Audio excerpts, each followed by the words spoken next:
ഒരാഴ്ച തീർന്നിട്ട് നമ്മൾ തീർന്നില്ല. ഇനി ഗലാത്തിയല്ലോ വായിക്കണം. പിന്നെ തീർന്നില്ലേ?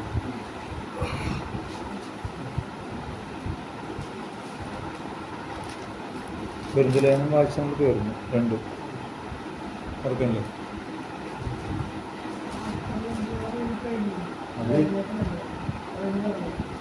അത് കഴിഞ്ഞിട്ട് തുടങ്ങിയിട്ടില്ല. പൊരുന്ത് അതിന് മുമ്പ് വായിച്ചല്ല. പൊരുന്ത് നേരത്തെ കഴിച്ചു കഴിഞ്ഞതാണ്. അതിന് 5 വായിച്ചു. 7 കഴിഞ്ഞല്ലോ നമ്മൾ. അതിരുന്നു മനസ്സിലായി. ഇനി ഗലാത്തിലേനും വായിക്കും. പൊരുന്ത് കഴിഞ്ഞിട്ടില്ല.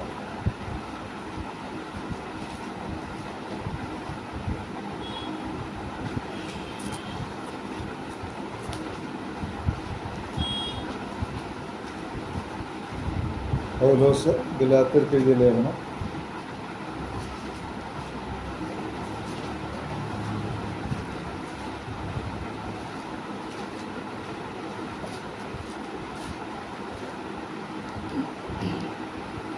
തുർക്കിയുടെ പ്രദേശത്തുള്ള ഒരു സ്ഥലമാണ് ഗലാത്യ. ആ ഭാഗങ്ങളിൽ നിന്ന് വിശ്വാസത്തിലേക്ക് വന്ന മക്കൾക്ക് പൗലോസ് എഴുതുന്ന ലേഖനമാണ്. അവരുടെ ആത്മീക വർധനവിന് വേണ്ടി, അവരുടെ വിശുദ്ധീകരണത്തിന് വേണ്ടി, യഥാർത്ഥമായ ജ്ഞാനം പ്രാപിച്ച് ജീവിക്കേണ്ടതിന് വേണ്ടി പൗലോസ് അവർക്ക് എഴുതി കൊടുത്ത ലേഖനമാണ് ഗലാത്യർക്ക് എഴുതിയ ലേഖനം. അവരായിരിക്കുന്ന മക്കൾ ഈ വചനങ്ങളെ ധ്യാനിക്കുമ്പോൾ നമ്മുടെ ജീവിതത്തിലും അവർക്ക് ലഭിക്കേണ്ട ആ പ്രചോദനം പോലെ നമുക്ക് ആ പ്രചോദനം ലഭിക്കും. ഇന്ന് ഈ പറഞ്ഞ സ്ഥലങ്ങളൊക്കെ ഒരു മുസ്ലിം രാഷ്ട്രമാണ്. തുർക്കി എന്ന് പറയുന്നത് മുസ്ലിം രാഷ്ട്രമായി മാറി. ഈ പറഞ്ഞ സ്ഥലങ്ങളെല്ലാം മാറിപ്പോയി. ആ വിശ്വാസത്തിലുള്ള ആൾക്കാരൊക്കെ ഭീഷണി കൊണ്ടോ അക്രമം കൊണ്ടോ ഒക്കെ അവർ മുസ്ലിമായി മാറിപ്പോയി. ചുരുക്കം ചില ആളുകൾ മാത്രമേ വിശ്വാസികളായിട്ട് അവിടെ ഉണ്ടാകൂ. ഈ പ്രദേശം തന്നെ മാറിപ്പോയി. ആ ലേഖനം ഇന്നും അനേക കർത്താവിലായിരിക്കുന്ന മക്കൾക്ക് ആ ലേഖനം പ്രചോദനമാണ്. നമ്മുടെ ആത്മീക വർധനവിന് വേണ്ടി പല കാര്യങ്ങളും ഈ ഭാഗങ്ങളിൽ നിന്നൊക്കെ നമുക്ക് മനസ്സിലാക്കാൻ സാധിക്കും. വ്യക്തിപരമായിട്ടുള്ള കാര്യങ്ങളും സതുപദേശം സംബന്ധിച്ച കാര്യങ്ങളും എല്ലാം കർത്താവിൻ്റെ ആത്മാവിൽ അതിനൊക്കെ നമുക്ക് ലഭിക്കുന്നുണ്ട്. നമ്മുടെ ആത്മീക വർധനവിന് വേണ്ടി നമുക്ക് ധ്യാനിക്കാം.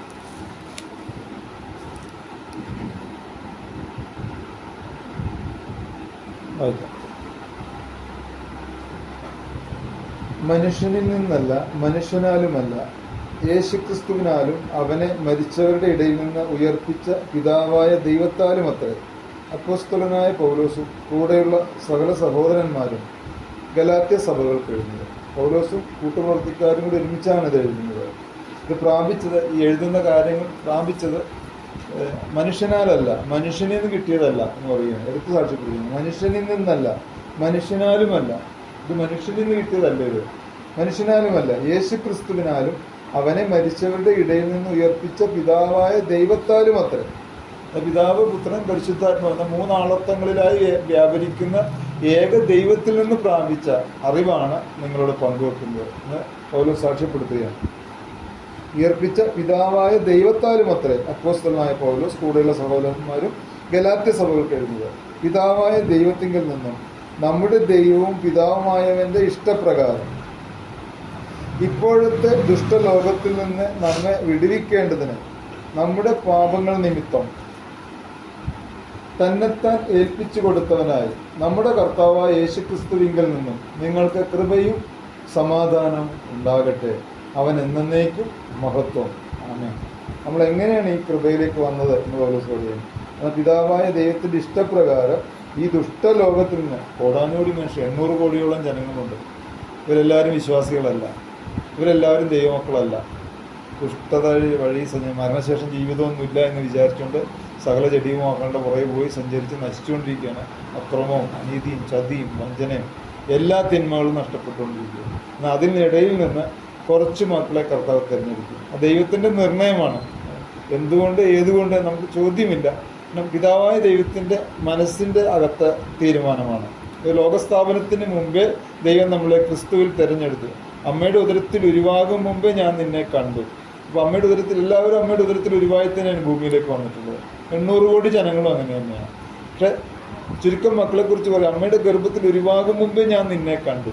അപ്പോൾ ദൈവം ഉരുവാകുന്നവരെ, ഒരു പ്രജ ഉളവായി വരുന്നതിന് മുമ്പ് തന്നെ ഈ മനസ്സിനുടമ, ഈ മനസ്സ് അല്ലെങ്കിൽ ഈ ശരീരത്തിൽ വ്യാപരിക്കുന്ന മനസ്സ്, ഇതെനിക്കുള്ളതാണ്, ഇതെൻ്റെ പൈതലാണ്, എനിക്ക് വേണ്ടി ജീവിക്കാനുള്ളതാണ്, എനിക്ക് വേണ്ടിയുള്ളതാണെന്ന് ദൈവം തിരഞ്ഞെടുക്കുന്നു. അവിടെ ചോദ്യമൊന്നുമില്ല, അതെന്താ ദൈവം അങ്ങനെ ചെയ്തത്, മറ്റുള്ളവരെന്താ തിരഞ്ഞെടുക്കാതിരുന്നത്, എന്തുകൊണ്ട് അങ്ങനെ തിരഞ്ഞെടുത്തു? ആ ചോദ്യത്തിനൊന്നും പ്രസക്തിയില്ല. സർവാധികാരിയായ ദൈവം, സർവശക്തനും സർവജ്ഞാനിയും സർവവ്യാപിയുമായ ദൈവം, ആ ദൈവം അങ്ങനെ ചെയ്തു. ദൈവത്തിന് അങ്ങനെ ഇഷ്ടം തോന്നി. അത് മോശയോട് പറഞ്ഞൊരു വാക്കിൽ നമുക്കത് മനസ്സിലാകാം. റോമർക്കെതിരെ ലേഖനത്തിൽ പൗലോസ് കോട്ട് ചെയ്യുന്നുണ്ട്.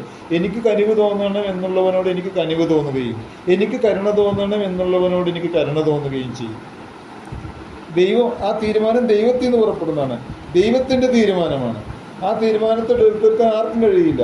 ആ ദൈവത്തോട് നീതി ചോദ്യങ്ങൾ ചോദിക്കാൻ പറ്റില്ല. അതെന്താ അങ്ങനെ ചോദ്യമില്ല, ദൈവം തീരുമാനിച്ചേക്കും. മറ്റുള്ളവർക്ക് എന്ത് വരും, എന്ത് ചെയ്യും, അവരുടെ ജീവിതത്തിൽ എന്താ സംഭവിക്കാൻ പോകുന്നത്, അവർ ദൈവം എങ്ങനെ കൈകാര്യം ചെയ്യാൻ പോകുന്നത് എന്നുള്ളത് ദൈവം തീരുമാനിച്ചിട്ടുണ്ട്. എന്നാൽ നമ്മളെ ഓരോരുത്തരെയും കർത്താവ് തിരഞ്ഞെടുക്കുക, അത് ദൈവത്തിൻ്റെ ഇഷ്ടമാണത്. നമ്മൾ ദൈവത്തിൻ്റെ സാക്ഷിയായി ഈ ഭൂമിയിൽ ജീവിക്കാനുള്ള മക്കളാണ് എന്നുള്ള നിലയിൽ ഉരുവാകും മുമ്പേ തിരഞ്ഞെടുത്ത് ഉരുവായി വന്നതിന് ശേഷം വ്യത്യസ്തമായ സാഹചര്യങ്ങളിലൂടെ സഞ്ചരിക്കുമാറാക്കി ഒരു സമയത്ത്, ഒരു നിമിഷത്തിൽ ദൈവം നമ്മളെ പിടിച്ചെടുത്തിട്ട് ദൈവത്തിൻ്റെ പ്രജയാക്കി മാറ്റുകയാണ്. ദൈവത്തിന് വേണ്ടി ജീവിക്കാനുള്ളവരാക്കുക. ഒരു തെരഞ്ഞെടുപ്പാണിത്, ഒരു കൃപയാണത്. അപ്പോൾ അതിനെക്കുറിച്ചുകൂടെ പറയുക. നമ്മുടെ പാപങ്ങൾക്ക് തിരഞ്ഞെടുക്കപ്പെട്ട മക്കൾക്ക് പാപമുണ്ട്. അപ്പോൾ ആ തിരഞ്ഞെടുക്കപ്പെട്ട മക്കൾ നല്ലവരെ മാത്രം തിരഞ്ഞെടുത്തിട്ട് പാപികളെ മാറ്റി നിർത്തിയല്ലേ ചെയ്ത്. തിരഞ്ഞെടുക്കുന്നതിൽ നല്ല മനുഷ്യരുണ്ട്, ചീത്ത മനുഷ്യരുണ്ട്. പിന്നെ നഥനയേലിനെ കുറിച്ച് പറയുമ്പോൾ ഇസ്രായേലിൽ ഇവനെ പോലെ ഇവൻ്റെ അത്ര വിശ്വാസമുള്ള ആരുമില്ല, എന്നാൽ പാപികളായ ആൾക്കാരുണ്ട്. പത്രോസിനെ പിടിച്ചപ്പോൾ പത്രോസ് പാപിയായി എന്നെ വിട്ട് പോകണമേ എന്ന് പറയും. പാപിയാണ് എന്നുള്ളത് പത്രോസ് തന്നെ ഏറ്റു പറയുകയാണ്. പക്ഷെ അവിടെ പത്രോസിനെയും തിരഞ്ഞെടുക്കുന്നു, നഥനയേലിനെയും തിരഞ്ഞെടുക്കുന്നു. ദൈവത്തിൻ്റെ തീരുമാനമാണത്, നമുക്ക് ഒന്നും പറയാൻ പറ്റില്ല. മോശയെ വിക്കനായ മോശയെ തിരഞ്ഞെടുക്കുന്നു. വിക്കില്ലാത്ത പല ആൾക്കാരും അവിടെ ഉണ്ട്, പല നല്ല പ്രവൃത്തി ചെയ്യുന്ന ആൾക്കാരുണ്ട്. പക്ഷെ ദൈവത്തിൻ്റെ തിരഞ്ഞെടുപ്പാണ്. അപ്പം ഇങ്ങനെയാണ് കർത്താവിൻ്റെ മക്കളായി നമ്മൾ മാറിയിരിക്കുന്നത്. അതാണ് പിതാവായ ദൈവത്തിൻ്റെ ഇഷ്ടപ്രകാരം. അപ്പോൾ ദുഷ്ടലോകത്തിന് തിരഞ്ഞെടുക്കപ്പെടുന്ന മക്കളെയും പല പല പാപങ്ങളിലൊക്കെ ജീവിച്ച ആൾക്കാരാണ്. അപ്പോൾ അവരെ ആ ദുഷ്ടലോകത്ത് തിരഞ്ഞെടുക്കുമ്പോൾ ദൈവം അവരുടെ പാപങ്ങൾക്ക്, വിശ്വസിക്കുന്ന മക്കൾക്ക് പാപപരിഹാരം വരുത്താൻ കർത്താവ് നമുക്ക് വേണ്ടി യാഗമായി എന്നിവിടെ എഴുത്തുകാരൻ പറയുകയാണ്. ഈ ദുഷ്ടലോകത്തിൽ നിന്ന് നമ്മൾ വിടുവിക്കേണ്ടതിന് നമ്മുടെ പാപങ്ങൾ നിമിത്തം തന്നെത്താൻ ഏൽപ്പിച്ചു കൊടുത്തവനായി, നമ്മുടെ പാപങ്ങൾക്ക് വേണ്ടി തിരഞ്ഞെടുക്കപ്പെടുന്ന മക്കളെ ആ തിരഞ്ഞെടുക്കപ്പെടാൻ വേണ്ടി, അല്ലെങ്കിൽ അവർക്ക് സംഭവിച്ച പാപക്കറകളെ കഴുകി തീർക്കാൻ വേണ്ടി കർത്താവായ ക്രിസ്തു ദൈവം തന്നെ മനുഷ്യനായിട്ട് വരികയും അത് താൻ തിരഞ്ഞെടുത്ത മക്കൾക്ക് വേണ്ടി താൻ തന്നെ വേദന അനുഭവിക്കുകയും താൻ തന്നെ ബലിയായി മാറി. ഒരമ്മ കുഞ്ഞിന് വേണ്ടി വേദന അനുഭവിക്കും. കുഞ്ഞിനെ പ്രസവിക്കുമ്പോൾ അമ്മയ്ക്ക് വേദന ഉണ്ട്. ആ വേദന കുഞ്ഞിന് വേണ്ടിയാണ്. ആ വേദന സഹിക്കുന്നത് നമുക്ക് ബുദ്ധിമുട്ടൊന്നും തോന്നില്ല. ആ കുഞ്ഞ് എനിക്കൊരു കുഞ്ഞിനെ കാണാമല്ലോ, ആ കുഞ്ഞിനെ കാണാൻ വേണ്ടി അമ്മ വേദന സഹിച്ചാണ് ആ കുഞ്ഞിനെ പ്രസവിക്കുന്നത്. എന്നതുപോലെയാണ് ദൈവം തൻ്റെ മക്കളെ നേടാൻ വേണ്ടി, താൻ തിരഞ്ഞെടുത്ത, തനിക്ക് ഇഷ്ടം തോന്നിയ മക്കളെ തിരഞ്ഞെടുക്കാൻ വേണ്ടി താൻ തന്നെ അവർക്ക് വേണ്ടി വേദന അനുഭവിക്കും. പ്രസവവേദന പോലെ തൻ്റെ ശരീരത്തിൽ വേദന അനുഭവിക്കുകയാണ്. വേദന അനുഭവിച്ചുകൊണ്ട് നമ്മളെ തിരഞ്ഞെടുക്കുക. നമുക്ക് വേണ്ടി തന്നെത്താൻ ഏൽപ്പിച്ചു കൊടുത്തവനായി നമ്മുടെ കർത്താവായ യേശു ക്രിസ്തുവിങ്കൽ നിന്ന്. ഇത്ര നല്ലൊരു ദൈവം. ഇല്ലെങ്കിൽ നമ്മൾ ദൈവമക്കളാകുമോ? ഇല്ല, നമ്മൾ പാപികളല്ലേ. കർത്താവിനെ അറിഞ്ഞിട്ടും പിന്നെയും പാപം സംഭവിക്കുന്നുണ്ടല്ലോ. അപ്പോൾ ഇവിടെയൊക്കെ കർത്താവ് പിന്നെയും മധ്യസ്ഥ ചെയ്യും. വിശ്വാസം പോയി പോയിരിക്കാൻ പിന്നെയും പ്രാർത്ഥിക്കും, പിന്നെയും യഥാസ്ഥാനപ്പെടുത്തും, പിന്നെയും ബലപ്പെടുത്തണം. ഇത്ര വലിയൊരു ദൈവം, ഇത്രയും സ്നേഹമുള്ളൊരു ദൈവം തന്നെത്താൻ നമുക്ക് വേണ്ടി നമുക്ക് ഏൽപ്പിച്ചു കൊടുത്തവനായി നമ്മുടെ കർത്താവായ യേശു ക്രിസ്തുവിൽ നിന്ന് നിങ്ങൾക്ക് കൃപയും സമാധാനവും ഉണ്ടാകട്ടെ. നിങ്ങൾക്ക് എപ്പോഴും കൃപയും സമാധാനവും ഉണ്ടാകട്ടെ. അവൻ എന്നേക്കും മഹത്വം. ആമേൻ. അവനെപ്പോഴും മഹത്വം ഉണ്ടാകട്ടെ. എപ്പോഴും അവന് മഹത്വം ഉണ്ടാകണം. അത്ര വലിയ സ്നേഹമാണ് കാണിക്കുന്നത്. അത്ര വലിയൊരു തെരഞ്ഞെടുപ്പിലാണ് നമ്മളായിരിക്കുന്നത്.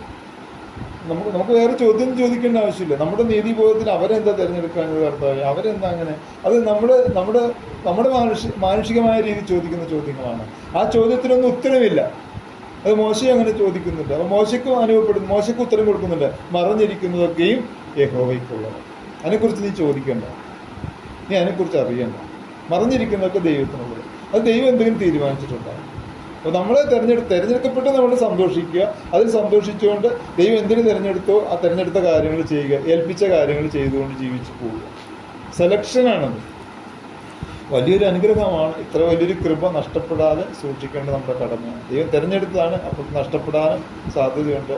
നഷ്ടപ്പെടാതാണ് ദൈവം തിരിച്ചു പിടിക്കുന്ന അവസ്ഥകളുണ്ട്, നഷ്ടപ്പെട്ടു പോകുന്നതുകൊണ്ട്.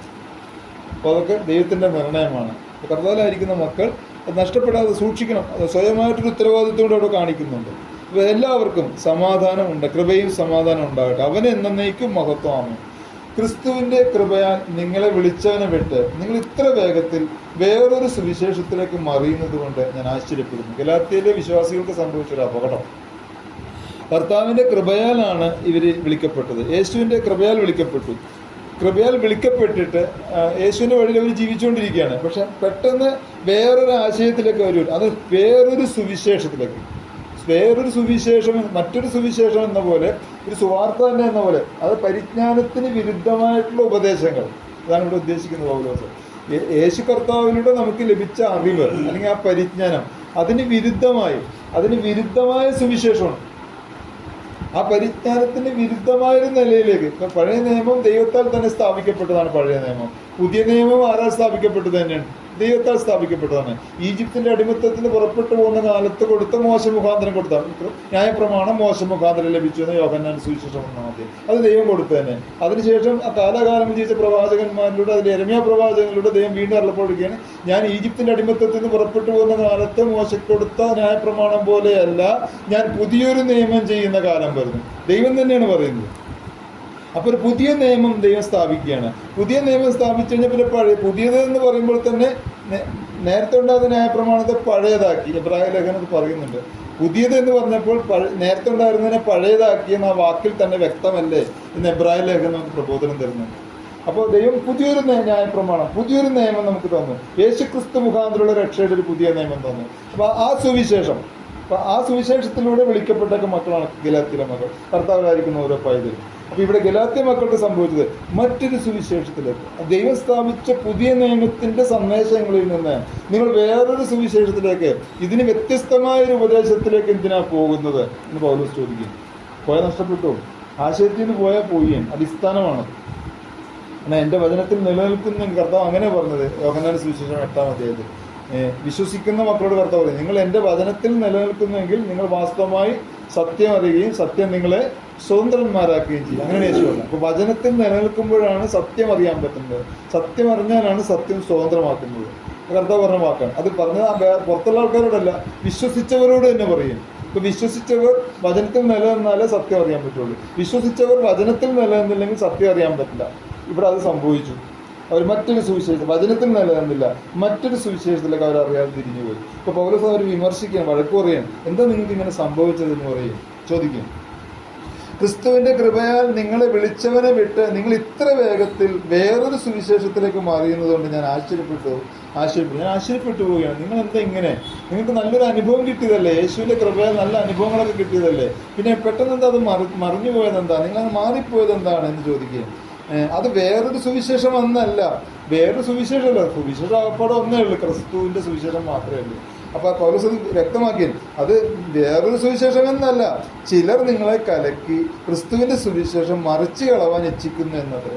വേറെ സുവിശേഷമൊന്നുമില്ല, പക്ഷെ ചില ആളുകൾ നിങ്ങളെ കലക്കിയിട്ട്, നിങ്ങളുടെ മനസ്സ് കലക്കി കളഞ്ഞിട്ട് മറ്റൊരു രീതിയിലേക്ക് ചിലർ നിങ്ങളെ കലക്കി ക്രിസ്തുവിൻ്റെ സുവിശേഷം മറിച്ച് കളയാൻ ഇച്ഛിക്കുന്നു. ആ യേശുവിൻ്റെ പുതിയ നിയമത്തിൻ്റെ സുവിശേഷത്തിൽ നിങ്ങളെ മാറ്റിക്കളയാൻ ശ്രമിക്കുകയാണ്. ചില ആൾക്കാരുടെ പണിയാണിത്, ചില വ്യക്തികൾ, ചില ഉപദേഷ്ടാക്കന്മാരുടെ പണിയാണ് നിങ്ങളുടെ മനസ്സ് കലക്കിക്കളഞ്ഞ് മറ്റൊരു വഴിയിലേക്ക്, യേശുവിൻ്റെ സുവിശേഷം കലക്കിക്കളയാൻ, കർത്താവിൻ്റെ വചനത്തിൽ നിങ്ങളെ മാറ്റിക്കളയാനുള്ളൊരു പരിശ്രമമാണ്. എല്ലാ കാലത്തും ഇതുണ്ട്. നമുക്ക് 2000 കൊല്ലം മുമ്പ് ഇതുണ്ടായെങ്കിൽ ഈ കാലത്തും ഉണ്ടാകും. അപ്പോൾ നമ്മൾ സൂക്ഷിച്ചോളണം എന്നുള്ളൊരു പാഠം ഇതിൽ നിന്ന് നമുക്ക് കിട്ടുന്നുണ്ട്. യേശുവിൻ്റെ സുവിശേഷം, നമ്മളത് എപ്പോഴും പറയാനുള്ളതാണ്, കർത്താവായ യേശുവിൻ്റെ 4 സുവിശേഷങ്ങൾ. ആ സുവിശേഷത്തിലെ ഓരോ വചനങ്ങളും നമ്മുടെ മനസ്സിനകത്തുണ്ട്, എപ്പോഴും ധ്യാനിച്ചുകൊണ്ടിരിക്കേണ്ട വചനങ്ങളാണ്. 4 സുവിശേഷങ്ങളും എപ്പോഴും വായിച്ചുകൊണ്ടിരിക്കണം. കാരണം അതാണ് ഇതിൻ്റെ മർമ്മം, അതിൻ്റെ കാതൽ ഇതാണ്. അപ്പം അതിൽ നിന്നുകൊണ്ടാണ് നമ്മളിപ്പോൾ ഈ ധ്യാനിക്കുന്നതും ഇപ്പം ഞാൻ ഈ പങ്കുവെക്കുന്നതും എല്ലാം കർത്താവിൻ്റെ ആ വചനങ്ങളിൽ നിന്നുകൊണ്ട് പങ്കുവെക്കാനാണ് യേശു പറഞ്ഞിട്ടുള്ളത്. ആ വചനങ്ങളിൽ നിന്ന് മാറി ഞാൻ വചനം പങ്കുവെക്കാൻ പാടില്ല. ആ ആശയത്തിൽ നിന്ന് വ്യത്യസ്തമായിട്ട് ഞാൻ വചനം പറയാൻ പാടില്ല.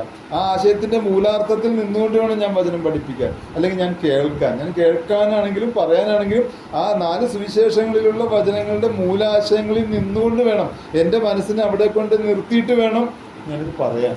അല്ലെങ്കിൽ ഞാനും ഈ പറഞ്ഞ ചിലർ എന്ന ഗണത്തിൽപ്പെടും, നാശം വരും. അതൊരു ഉത്തരവാദിത്വമാണ്. അത് അങ്ങനെ ആയിരിക്കേണ്ടതാണ്. കർത്താവിലായിരിക്കുന്ന മക്കൾ അങ്ങനെ ആയിരിക്കേണ്ട. ഈ ചിലരിൽ പെടാതെ നമ്മൾ സൂക്ഷിക്കേണ്ടതാണ്. നമുക്ക് ഈ 4 സുവിശേഷം നടത്തണമെങ്കിൽ ഒരു പ്രശ്നമില്ല. എല്ലാം അവചനം വെച്ച് വിവേചിച്ചാൽ നമുക്ക് പ്രശ്നം വരുന്നത്. വചനം വെച്ചെന്ന് പറഞ്ഞാൽ മൂലാശയം, അതാണ് ഉദ്ദേശിക്കുന്നത്. ഉപമയല്ല. ഇപ്പോൾ പല ഉപമകളിൽ കുടുങ്ങി പോകും പല ആൾക്കാർ.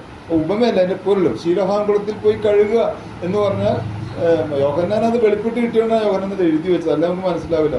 അല്ലെങ്കിൽ എല്ലാവരും പോയി സൗഖ്യം കിട്ടാൻ എന്ത് ചെയ്യേണ്ടി വരും? ശീലോഹാംകുളത്തിൽ പോയി കഴുകണം. ശീലോഹാംകുളത്തിൽ പോയി കഴുകിയിട്ടാണ് അവന് സൗഖ്യം കിട്ടിയത്. അപ്പോൾ അവന് സൗഖ്യം കിട്ടിയത് ശീലോഹാംകുളത്തിൽ പോയി കഴുകിയിട്ടല്ലേ. അപ്പോൾ നമുക്ക് എല്ലാവർക്കും ശീലോഹാംകുളത്തിലേക്ക് പോകാമെന്ന് പറയും. പക്ഷെ കർത്താവ് അത് ഉപമയെ, ഞാൻ ഉപമ പ്രസ്താവിക്കാൻ വായ് തുറക്കും, ലോകസ്ഥാപനങ്ങൾ ഗൂഢമായത് ഉച്ചരിക്കും. അപ്പോൾ ആ വാക്കിൻ്റെ പൊരുൾ യോഹന്നാൻ അത് വെളിപ്പെട്ടിട്ട് തൊട്ട് താഴ്ത്തി വെച്ച് ശീലോഹാം എന്ന വാക്കിൻ്റെ അർത്ഥം അയക്കപ്പെട്ടവൻ. അപ്പൊ കർത്താവ് അങ്ങനെ പറഞ്ഞതിന്റെ പുറകിൽ അതിന്റെ അർത്ഥം കർത്താവ് ഇതാ ഉദ്ദേശിച്ചത്. ശീലോഹാം, അതായത് അയക്കപ്പെട്ടവനാലാണ്, സ്വർഗസന്നിധിയിൽ നിന്ന് അയക്കപ്പെട്ടവനാലാണ് നിനക്ക് സൗഖ്യം കിട്ടിയത് എന്ന് അറിയിക്കാൻ വേണ്ടിയാണ് കർത്താവ് അത് മാർമികമായി ഒരു ഉപമ രൂപത്തിൽ നീ പോയി കണ്ണിൽ ചേറ് തേച്ചിട്ട് ശീലോഹാംകുളത്തിൽ പോയി കഴുകുക. യോഹന്നാൻ ആ കുളത്തിനല്ല കേന്ദ്രീകരിച്ചത്, ആ വാക്കിന്റെ അർത്ഥത്തിലേക്ക് യോഹന്നാന്റെ മനസ്സ് കയറിയാണ് പോയി. രസമല്ലാതെ. അപ്പൊ യോഹന്നാന്റെ മനസ്സ് ആ നിലയിലേക്കാണ് തിരിച്ചു വിട്ടത്. കർത്താവിൻ്റെ പരിശുദ്ധാത്മാവാണ് സഹായിച്ചിട്ടാണ് അങ്ങനെ ചിന്തിക്കാൻ പറ്റുക. അല്ലെങ്കിൽ യോഹന്നാൻ കുളത്തിനെ കേന്ദ്രീകരിച്ചത് എന്നതുപോലെ പുതിയ നിയമ 4 സുവിശേഷങ്ങളിൽ ഉപമയുണ്ട്, പൊരുളുണ്ട്. ആ ഉപമയിലെ പൊരുൾ കണ്ടെത്തി സഞ്ചരിക്കുമ്പോഴാണ് ഈ നിലയിലാകുന്നത്. ആ ഉപമയിലെ പൊരുളിലേക്ക് പോകാതെ ഉപമയിൽ കുടുങ്ങിപ്പോയാൽ ഈ ചിലരിൽ പെടാൻ സാധ്യതയുണ്ട്. നമ്മൾ ഈ ചിലരിൽ പെട്ടുപോകാൻ സാധ്യതയുണ്ട്. അതൊക്കെ നമ്മൾ വിവേചിക്കേണ്ടതാണ്. കർത്താവിൻ്റെ ആത്മാവ് സഹായിക്കും നമ്മളെ. യേശുവിനെ ഇഷ്ടപ്പെട്ടാൽ പിന്നെ ബാക്കി പുറകെ വന്നുകൊണ്ടിരിക്കും. യേശു എന്ന വ്യക്തിത്വത്തെ ഇഷ്ടപ്പെടുക എന്നുള്ളതാണ് ഏറ്റവും വലിയ കാര്യം. ഇഷ്ടപ്പെട്ടാൽ നിന്റെ ഏതവസ്ഥകളെയും അതിജീവിച്ച് മുന്നേറാനുള്ള ഒരു കരുത്ത് നിന്റെ പുറകെ ഉണ്ട്. നിന്റെ പുറകെ യേശു വരും. നീ ക്ഷീണിച്ചാലും നിന്റെ പുറകെ വരാം. 10 ദിവസം ക്ഷീണിച്ച് പുറകെ വന്നില്ലേ? അപ്പോൾ നീ യേശുവിനെ ഇഷ്ടപ്പെട്ടാൽ പിന്നെ നിന്റെ പുറകെ യേശു ഉണ്ട്. നിന്നെ യേശു കൊണ്ടുപോയിക്കോളും. നിനക്ക് ആവശ്യമായ ജ്ഞാനം വിവേകമെല്ലാം യേശു തന്നു. നമുക്ക് ഉറപ്പാണത്. ആ വ്യക്തിത്വത്തെ ഇഷ്ടപ്പെടുക നമ്മുടെ മധ്യ ആത്മാവിലുണ്ട്. ഞാനിപ്പോൾ അതിൻ്റെ കാര്യങ്ങളെല്ലാം യേശു കേൾക്കുന്നുണ്ട്, ജീവിതത്തിൽ രേഖപ്പെടുത്തുന്നുണ്ട്.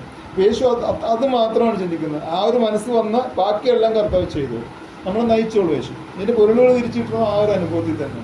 അല്ലാണ്ട് നമുക്ക് ബുദ്ധിയൊന്നുമില്ലല്ലോ. നമ്മൾ ബോഷന്മാരല്ലേ, നമ്മൾ മണ്ടന്മാരാണ്, ബോഷന്മാരാണ്, കുറവുള്ളവരാണ്. പക്ഷെ കർത്താവ് സഹായിക്കുന്നുണ്ടല്ലോ നമുക്ക് ഇങ്ങനെയൊക്കെ ചിന്തിക്കാൻ പറ്റുന്നത്.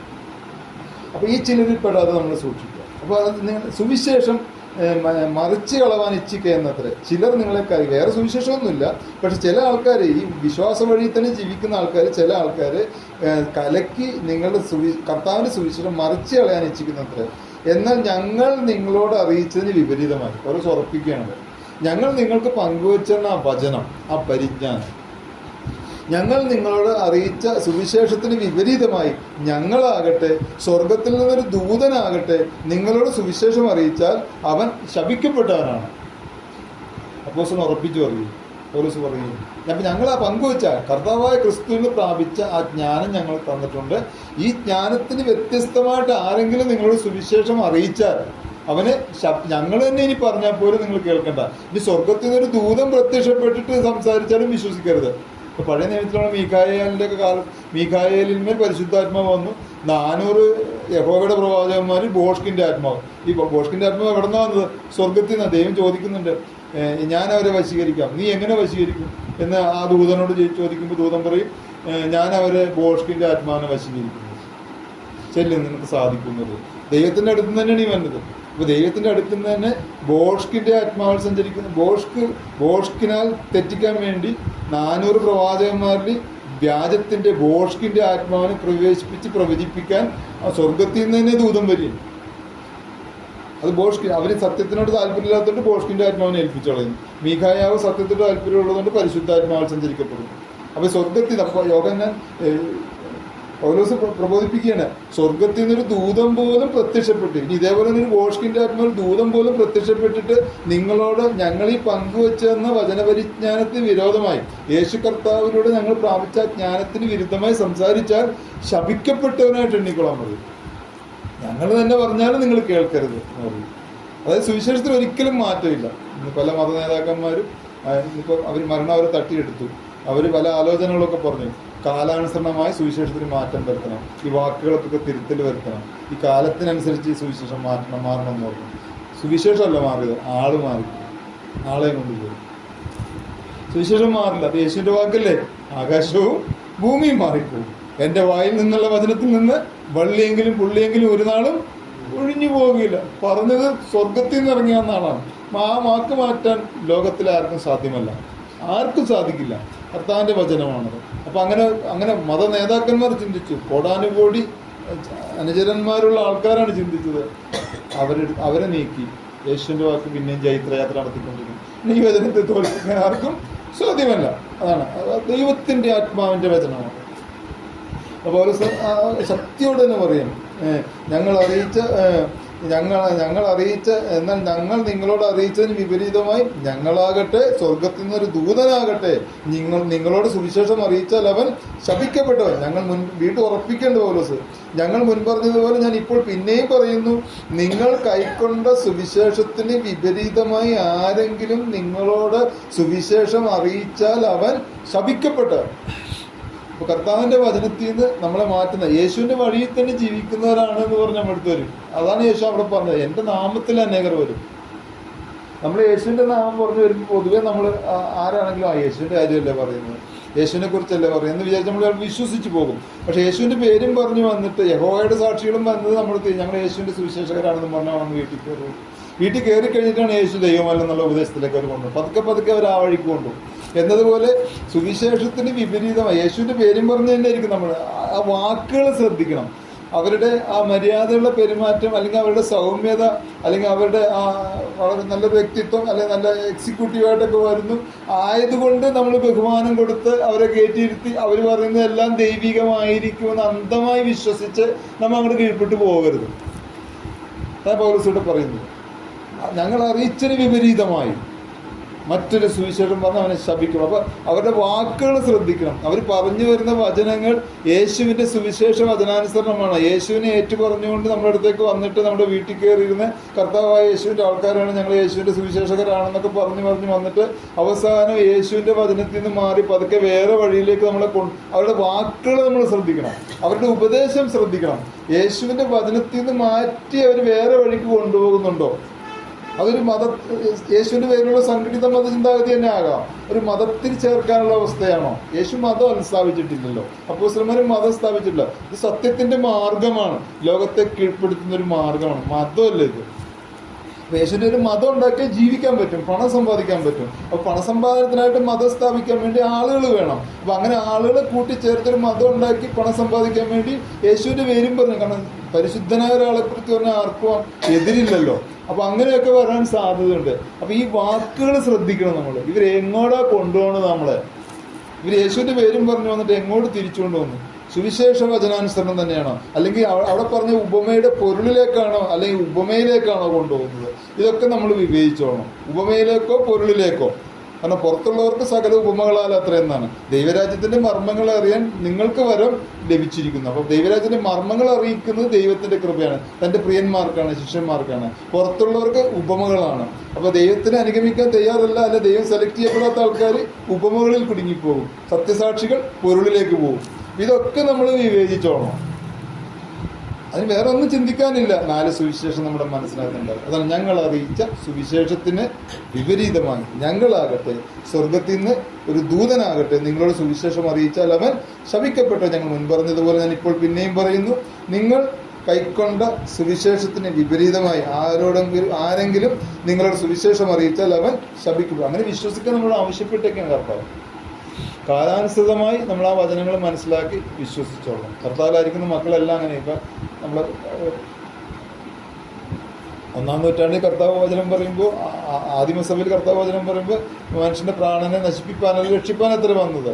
അപ്പോൾ ഞങ്ങൾ കർത്താവ് ആകാശം തീയിറക്കി ഇവരെ നശിപ്പിക്കട്ടെ, ഇവരെ കൊല്ലട്ടെ, തീയിറക്കി നശിപ്പിക്കട്ടെ എന്ന് യോഹന്നാനും യാക്കോബും കൂടി പറയുമ്പോൾ അവരും ശിഷ്യരാണ്. ബോവനാർക്ക് സിറ്റി മക്കളെന്ന് പേരിട്ട് ശിഷ്യന്മാരാണ്. യേശു ഒരു ശാസിക്കാൻ വഴക്കും, നിങ്ങൾ ഏതാത്മാവിനാ തീരെ മനുഷ്യപുത്രൻ മനുഷ്യൻ്റെ പ്രാണങ്ങളെ നശിപ്പിക്കാനല്ല രക്ഷിപ്പാനത്രേ വന്നത് എന്ന് പറഞ്ഞ കർത്താവിനെ ശാസിക്കും. എന്നിട്ട് അവരങ്ങനെ ചിന്തിക്കേണ്ട, അങ്ങനെ അവരെ കൊല്ലാൻ ശ്രമിക്കേണ്ട എന്നുള്ള രീതിയിൽ കർത്താവ് തിരിച്ചുവിടുകയാണ്. എന്നാൽ കാലാവസാനത്തിൽ എന്താ സംഭവിക്കുന്നത്? ദൈവസ്ഥാനത്ത് 2 പ്രവാചകന്മാർ വരികയും ഈ 2 പ്രവാചകന്മാർ വന്നിട്ട് എന്ത് ചെയ്യും? അവരുടെ വായിൽ നിന്ന് തീ പുറപ്പെട്ട് എന്ത് ചെയ്യും? ദൈവത്തോട് മറുതലിക്കുകയും വിഗ്രഹാരാധന ചെയ്യുകയും ആൻറ്റി ക്രൈസ്റ്റിനെ സപ്പോർട്ട് ചെയ്യുന്ന ആൾക്കാരുടെ മേലേക്ക് തീ അയക്കും. അവരുടെ വായിൽ തീ പുറപ്പെട്ട് അനേകരെ ദഹിച്ചു കളയും, കടലിനെ കയ്പാക്കും. അത് ഭൂമിയിലെ മനുഷ്യരെ ദണ്ഡിപ്പിക്കുന്ന ശുശ്രൂഷയാണ് ഈ 2 പ്രവാചകന്മാരിലൂടെ നടക്കാൻ പോകുന്നത്. അപ്പൊ ഇത് പ്രവചനം കർത്താവ് 2000 കൊല്ലം മുമ്പ് തന്നെ യോഹന്നാനിലൂടെ ദൈവം തന്നേക്കുകയാണ്. യേശു പരിശുദ്ധാത്മാവ് വെളിപ്പെടുത്തി കൊടുക്കുകയാണ്. അപ്പൊ നമ്മൾ ഈ വചനം കാലാനുസരണമായ രീതിയിൽ കാലാനുസരണമായിട്ട് ഈ വചനങ്ങൾ ധ്യാനിച്ച് മനസ്സിലാക്കണം. അപ്പൊ ആദിമകാലത്ത് 1-ാം നൂറ്റാണ്ടിൽ കർത്താവ് മനുഷ്യന്റെ പ്രാണങ്ങളെ നശിപ്പിക്കാനല്ല രക്ഷിപ്പാൻ അത്ര വന്നതെന്നല്ല അവിടെ പറഞ്ഞത്. അപ്പൊ ഈ നമ്മൾ ആ വചനത്തിൽ തന്നെ പിടിച്ചുകൊണ്ടിരുന്നാൽ അന്ത്യകാലത്ത് 2 പ്രവാചകന്മാർ വന്നിട്ട് ഇവിടെ മനുഷ്യനെ കൊല്ലാൻ പോയി. അപ്പൊ ഈ കൊല്ലുന്നത് കാണുമ്പോൾ നമ്മൾ അന്ന് പറഞ്ഞ വചനം വെച്ച് ചിന്തിച്ചാൽ കർത്താവിന്റെ അടുത്ത് വന്ന പ്രവാചകന്മാർ കൊല്ലുന്നു. അപ്പൊ ഇവര് ദൈവത്തിന്റെ അടുത്ത് വന്നവരല്ല. യേശു ഇങ്ങനെയല്ലേ പറഞ്ഞിട്ടുള്ളത്? യേശു പ്രാണൻ നശിപ്പിക്കാനോ രക്ഷിക്കാനോ എത്രയെന്നല്ലേ പറഞ്ഞിട്ടുള്ളത്? വാൾ ഉറയിലിടുക എന്നാണ് അവിടെ പത്രോസിനോട് പറഞ്ഞത്. അപ്പൊ ഇവിടെ സംഹാരം നടത്തുന്ന ഈ പ്രവാചകന്മാർ ദൈവത്തിൽ നിന്നുള്ളവർ തന്നെയാണോ, പിശാചിന്റെ അരൂപിലാണോ എന്ന് തെറ്റിദ്ധരിക്കാൻ സാധ്യതയുണ്ട്. അപ്പൊ അത് നമുക്ക് എങ്ങനെ മനസ്സിലാക്കാം? കർത്താവ് പറഞ്ഞൊരു വചനം പറയുന്നത്, നിങ്ങൾ കാലലക്ഷണങ്ങളെ വിവേചിക്കുന്നില്ലയോ? അപ്പോൾ ഓരോ കാലഘട്ടത്തിലും കർത്താവിൻ്റെ പരിശുദ്ധാത്മാവ് ഈ ദൈവത്തിൻ്റെ പ്രവചനങ്ങൾ എങ്ങനെയാണ് ഈ ഭൂമിയിൽ നിവൃത്തീകരിക്കപ്പെടാൻ പോകുന്നതെന്ന് കാലാകാലങ്ങളായി കർത്താവ് പ്രവചിച്ചു വെച്ചിട്ടുണ്ട്. അന്ത്യകാലത്ത് സംഭവിക്കാനുള്ള കാര്യങ്ങൾ ആ 1-ാം AD തന്നെ കർത്താവിൻ്റെ കാലഘട്ടത്തിൽ തന്നെ യോഹന്നാനെ വെളിപ്പെടുത്തി കൊടുത്തിട്ടുണ്ട്. അത് ഇങ്ങനെയൊക്കെ സംഭവിക്കുന്നു, അവസാന കാലത്ത് ഇങ്ങനെയൊക്കെ സംഭവിക്കുമെന്ന് യേശു പ്രവചിച്ചു വെച്ചിട്ടുണ്ട്. അപ്പോൾ ആ കാലാനുസരണമായിട്ട് നമ്മളത് മനസ്സിലാക്കണം. ആദിമസഭയിൽ കർത്താവ് അപ്പോസ്തലന്മാരോട് ഇങ്ങനെയാണല്ലോ പറഞ്ഞത്, ആ വാക്ക് പിടിച്ച് ഇവിടെ വരരുത്. ആ വാക്കും പ്രകാരം ഇവിടെ ചിന്തിക്കരുത്. അന്ത്യകാലത്ത് സംഭവിക്കാൻ പോകുന്നത് എന്താണെന്ന് അന്ത്യകാലത്തെക്കുറിച്ചുള്ള വചനം മനസ്സിലാക്കി ആ നിലവാരത്തിൽ നമ്മൾ നിലകൊണ്ടോ. ഇതാണ് ഈ സുവിശേഷത്തിന്റെ പ്രത്യേകത. അങ്ങനെയാണ് ഈ വചനം മനസ്സിലാക്കുന്നത്. കാലാനുസരണമായിട്ട് ഇത് മനസ്സിലാക്കി മുന്നോട്ട് പോയി കാണും. അങ്ങനെ അപ്പൊ യേശുവിന്റെ പേരും പറഞ്ഞു വന്നാലും നമ്മൾ ഇതൊക്കെ ഇങ്ങനെയൊക്കെ വിവേചിച്ചാണ് നമ്മൾ ഈ സത്യത്തിൽ തന്നെ ഉറപ്പിച്ച് മനസ്സിങ്ങനെ നങ്കൂരമായിട്ട് ഉറപ്പിച്ച് ഇങ്ങനെ കൊണ്ടുപോകുന്നത്. അങ്ങനെയാണ്, വേറെ ഒന്നിനുമല്ല. നമുക്ക് സ്വയം ഉയരാനല്ല, നമ്മൾ വലിയ ആൾക്കാരാണെന്ന് കാണിക്കാനല്ല, നമ്മളെല്ലാവരേക്കാളും ശ്രേഷ്ഠരാണ്. നമ്മളെല്ലാവരെ പോലെയൊക്കെ തന്നെ ആയിരിക്കും. നമുക്ക് കുറവുകളൊക്കെ ഉണ്ടാകാം, കുറ്റങ്ങളുണ്ടാകാം. പക്ഷെ സത്യത്തിന്റെ പക്ഷത്ത് നിൽക്കുന്ന അപ്പോസ്തലന്മാരെ പോലെ അവർക്ക് പല ക്ഷീണങ്ങളും ബുദ്ധിമുട്ടുകളും പ്രയാസങ്ങളൊക്കെ ഉണ്ട്. പക്ഷെ അവർ സത്യത്തിന്റെ പക്ഷത്ത് നിൽക്കുന്നവരായിരുന്നു, സത്യവചനത്തിന് വേണ്ടി നിലകൊള്ളുന്നവരായിരുന്നു. അതുകൊണ്ട് പാതാള ഗോപുരം അവരെ ജയിച്ചില്ല. അത് കയറിപ്പോയി, ആകാശത്തേക്ക് കയറിപ്പോയി, ജയിച്ച് കയറിപ്പോയി, രക്തസാക്ഷിയായി കയറിപ്പോയി. ഈ ഒരു ചിന്താഗതി തന്നെയാണ് നമുക്കുണ്ടായിരിക്കുന്നത്. ഇങ്ങനെ വിവേചിച്ചോളാം. എപ്പോഴും വചനം ധ്യാനിച്ചുകൊണ്ടിരുന്നാലേ നമ്മളുടെ മനസ്സിൽ നിന്ന് കെട്ടുപോകാതെ ഈ വചനങ്ങൾ ഓർപ്പിച്ച് ഇങ്ങനെ മുന്നോട്ട് പോകാൻ പറ്റുള്ളൂ. ഇത് എപ്പോഴും നമ്മുടെ മനസ്സിനകത്തുണ്ടാണ്. അടിസ്ഥാനമാണ് യേശുവിൻ്റെ വചനങ്ങൾ. അപ്പോൾ അവിടെയാണ് വീണ്ടും കൊണ്ട് ഉറപ്പിക്കുകയാണ്. നമുക്ക് വായിക്കാം. നിങ്ങൾ കൈക്കൊണ്ട സുവിശേഷത്തിന് വിപരീതമായി ആരെങ്കിലും നിങ്ങളോട് സുവിശേഷം അറിയിച്ചാൽ അവൻ ശപിക്കപ്പെട്ടവൻ. അവന് ശപിക്കപ്പെട്ടവനായിട്ടുണ്ടെങ്കിൽ വചനത്തിൽ നിന്ന് മാറിപ്പോകരുത് എന്ന് പറയും. എന്നിട്ട് പറയുന്നുണ്ട്, ഇപ്പോൾ ഞാൻ മനുഷ്യരെയോ ദൈവത്തെയോ സന്തോഷിപ്പിക്കുന്നു. നിങ്ങൾ മനുഷ്യനെ അപ്പോൾ ഒരുപക്ഷെ ഗലാത്യയിലെ മക്കള് കർത്താവിൻ്റെ പേരും പറഞ്ഞല്ലേ വന്നത്. അപ്പോൾ അവരൊന്ന് ബഹുമാനിക്കണ്ടേ, അവരോട് ധിക്കാരപരമായിട്ട് ഇടപെടുന്നത് ശരിയല്ലല്ലോ. അപ്പോൾ അവരോട് ബഹുമാനത്തോട് ഇടപെടാം എന്ന് വിചാരിച്ചായിരിക്കാം. അപ്പോൾ അത് പൗലോസ് അതും കൂടി കോട്ട് ചെയ്യുന്നുണ്ട്. കാരണം അവരുടെ മാനസികമായ ബലഹീന നിമിത്തമായിരിക്കും എന്നുള്ള ആ കാഴ്ചപ്പാടിനെ കൂടി ഗണ്ണിച്ചുകൊണ്ട് പൗലോസ് പറയും, ഞാൻ എന്തുകൊണ്ട് ഇങ്ങനെ പറയുന്നു? ഞാൻ മനുഷ്യരെ ദൈവത്തെ സന്തോഷിപ്പിക്കുന്നത് അല്ല, ഞാൻ മനുഷ്യരെ പ്രസാദിപ്പിക്കാൻ നോക്കുന്നുവോ? ഇന്നും ഞാൻ മനുഷ്യരെ പ്രസാദിപ്പിക്കുന്നുവെങ്കിൽ ക്രിസ്തുവിൻ്റെ ദാസനായിരിക്കില്ല. എനിക്ക് എല്ലാ മനുഷ്യരെയും പ്രസാദിപ്പിച്ചുകൊണ്ട് യേശുവിൻ്റെ ദാസനായിട്ട് ജീവിക്കാൻ പറ്റില്ലെന്ന് അറിയും. എല്ലാവരും തൃപ്തിപ്പെടുത്തി എല്ലാവരും സന്തോഷിപ്പിച്ച് എനിക്ക് യേശുവിൻ്റെ ദാസനായി ജീവിക്കാൻ ഒരിക്കലും സാധ്യമല്ല. അപ്പോൾ മനുഷ്യരെ സന്തോഷിപ്പിക്കാൻ വേണ്ടി അവർ ചിലരാണ്, കർത്താവിൽ ആയിരിക്കുന്നവർ തന്നെയാണല്ലോ എന്ന് വിചാരിച്ച് അവരെയും കൂടി അംഗീകരിച്ചേക്കാം. അങ്ങനെ പാടില്ലെന്ന് പറയും. മനുഷ്യനെ പ്രസാദിപ്പിക്കരുത്. ഞാൻ അങ്ങനെ മനുഷ്യനെ പ്രസാദിപ്പിക്കാമെന്ന് തീരുമാനിച്ചാൽ ഞാൻ ക്രിസ്തുവിൻ്റെ ദാസിത്വത്തിൽ നിന്ന് ഞാൻ നഷ്ടപ്പെട്ടു പോകുന്നു. മുഖം നോക്കാതെ വചനത്തിൻ്റെ കാര്യത്തിൽ ഒരിക്കലും കർത്താവ് അങ്ങനെ തന്നെയായിരുന്നു. കർത്താവ് വചനം പറഞ്ഞ അങ്ങനെ തന്നെയല്ലേ. കർത്താവിനെ കുറിച്ച് ശത്രുവിൻ്റെ സാക്ഷ്യം, നീ മുഖം നോക്കാത്തവനും ആരെയും ഗണ്യമാക്കാത്തവനും നീതിയോടുകൂടി പറയുന്നവൻ, ആരുടെയും മുഖം നോക്കാറില്ല. സത്യമായിട്ടേ പറയുള്ളൂ. അത് 10,000-കണക്കിന് ആൾക്കാർ അപ്പുറത്തുണ്ടെങ്കിലും താൻ സത്യത്തിൻ്റെ പക്ഷം. കല്ലെറിഞ്ഞ് കൊല്ലാൻ വേണ്ടി വന്ന ആൾക്കാർ 1000-കണക്കിന് ഉണ്ടാകാം. പക്ഷെ സത്യത്തിൻ്റെ പക്ഷത്തിൽ ഒറ്റ വാക്കിലാണ്. തനിക്കൊരു കുലുക്കുമില്ല. ഈ എല്ലും ദൂരമായ ആ ശരീരത്തിന് മനുഷ്യനെന്ന് പോലും തോന്നാത്ത രീതിയിലുള്ള ശരീരത്തിലായിരിക്കുന്ന യേശുവിന് ഈ 1000-കണക്കിന് ആൾക്കാർ കല്ലുമായിട്ട് വന്ന് കല്ലെറിഞ്ഞ് കൊല്ലാൻ വേണ്ടി തനിക്കൊരു അനക്കമില്ല, ഒരു കുലുക്കുമില്ല. സത്യത്തിന് ഒരൊറ്റ വാക്കിൽ അവർ തകർന്നു പോകുന്ന കർത്താവ്. ഒറ്റ വാക്കിൽ അവർ ഹൃദയം തകർന്നു പോകും. ആ നിൽപ്പതാണ് സത്യത്തിൻ്റെ നിൽപ്പതാണ്, സത്യത്തിൻ്റെ കരുത്തതാണ്. നേരിലുള്ള വാക്കുകൾക്ക് എത്ര ബലം സങ്കീർത്തനക്കാരൻ പ്രബോധിപ്പിക്കുന്നുണ്ട്. സദൃശവാക്യത്തിലെ പ്രബോധിപ്പിക്കുന്നുണ്ട്. നേരിലുള്ള വാക്കുകൾക്ക് എത്ര. ആ നേരിൻ്റെ വാക്ക് ഒരു ഇടിത്തി പോലെ, ഒരു ഇടിവെട്ട് പോലെയാണ് ഇറങ്ങി തകർന്നു പോകുന്നത്. അപ്പം ആ മനോഭാവം തന്നെ ആയിരിക്കണം എന്ന് പൗലോസ് പ്രബോധിപ്പിക്കുകയും കർത്താവിൻ്റെ മക്കളോട്. അപ്പം ഞാൻ മനുഷ്യരെയോ ദൈവത്തെയോ സന്തോഷിപ്പിക്കുന്നു, അല്ല ഞാൻ മനുഷ്യനെ പ്രസാദിപ്പിക്കുന്നു. എല്ലാവരും പ്രസാദിപ്പിച്ചുകൊണ്ട് എനിക്ക് യേശുവിനായിട്ട് ജീവിക്കാൻ പറ്റില്ലെന്ന് പറയും. ഞാൻ മനുഷ്യനെ പ്രസാദിപ്പിക്കുന്നെങ്കിൽ ക്രിസ്തുവിൻ്റെ ദാസനായിരിക്കും. യേശുവിൻ്റെ പൈതലായിട്ട് ജീവിക്കണമെങ്കിൽ എല്ലാവരും തൃപ്തിപ്പെടുത്തി ജീവിക്കാൻ പറ്റില്ല. അപ്പോൾ കർത്താവിൻ്റെ മക്കളും ഇത് ആലോചിച്ചോളണം. നമുക്ക് എല്ലാവരും സന്തോഷിപ്പിക്കാൻ പറ്റില്ല. ധീരസാക്ഷിയുടെ അങ്ങോട്ട് ജീവിക്കുക. മുമ്പേ പോകുന്ന ആളെ അങ്ങോട്ട് നോക്കുക, മുമ്പേ പോയ ആളെ ശ്രദ്ധിക്കുക. ഞാൻ വഴിയും, കർത്താവ് നീ എവിടെ പോകുന്നെന്ന് അങ്ങനെ അറിയുന്നില്ല, പിന്നെ വഴി എങ്ങനെ അറിയും എന്ന് തോമസ് ചോദിച്ചപ്പോൾ ഞാൻ തന്നെ വഴിയും സത്യവും സ്ട്രോങ് ആകാം. വഴി അറിയാം, നീ എങ്ങനെ പോകണമെന്ന് അറിയില്ല, പിന്നെ വഴി എങ്ങനെ അറിയും? വിഷമിച്ചാ പറയണത്. അപ്പുറത്ത് ശത്രുക്കൾ കല്ലെറിഞ്ഞുകൊണ്ടിരിക്കണം, ബുദ്ധിമുട്ടിൻ്റെ ഇടയിലാണ് നിൽക്കണം. ഒരു രാജ്യം മുഴുവൻ ശത്രുക്കളായി മാറിയിരിക്കണം, ഓടിച്ചിട്ട് കൊല്ലാൻ ശ്രമിച്ചുകൊണ്ടിരിക്കണേ. അപ്പോൾ നീ ഇങ്ങോട്ട് പോയാൽ ഞങ്ങൾ എന്ത് ചെയ്യും എന്നുള്ളതാണ്. കാരണം നിന്നെ വിശ്വസിച്ച് അങ്ങ് ഇറങ്ങി പുറപ്പെട്ടു, ചുറ്റും ശത്രുക്കളാണ്, നീ പോകാൻ പോണേ, ഞങ്ങൾ പിന്നെ എങ്ങോട്ട് പോകും? നീ എവിടെ പോകുന്നെന്ന് അറിയുന്നില്ല, പിന്നെ വഴി എങ്ങനെ അറിയും? അപ്പോൾ യേശു ഇവിടെ നിന്ന് മരിച്ച് തെളിച്ചിട്ട വഴിയാണ് പറഞ്ഞു പിടിക്കുന്നത്. അതാണ് വഴിയും സത്യവും ജീവനും ഞാനാണ്. ബോഡിയില്ല.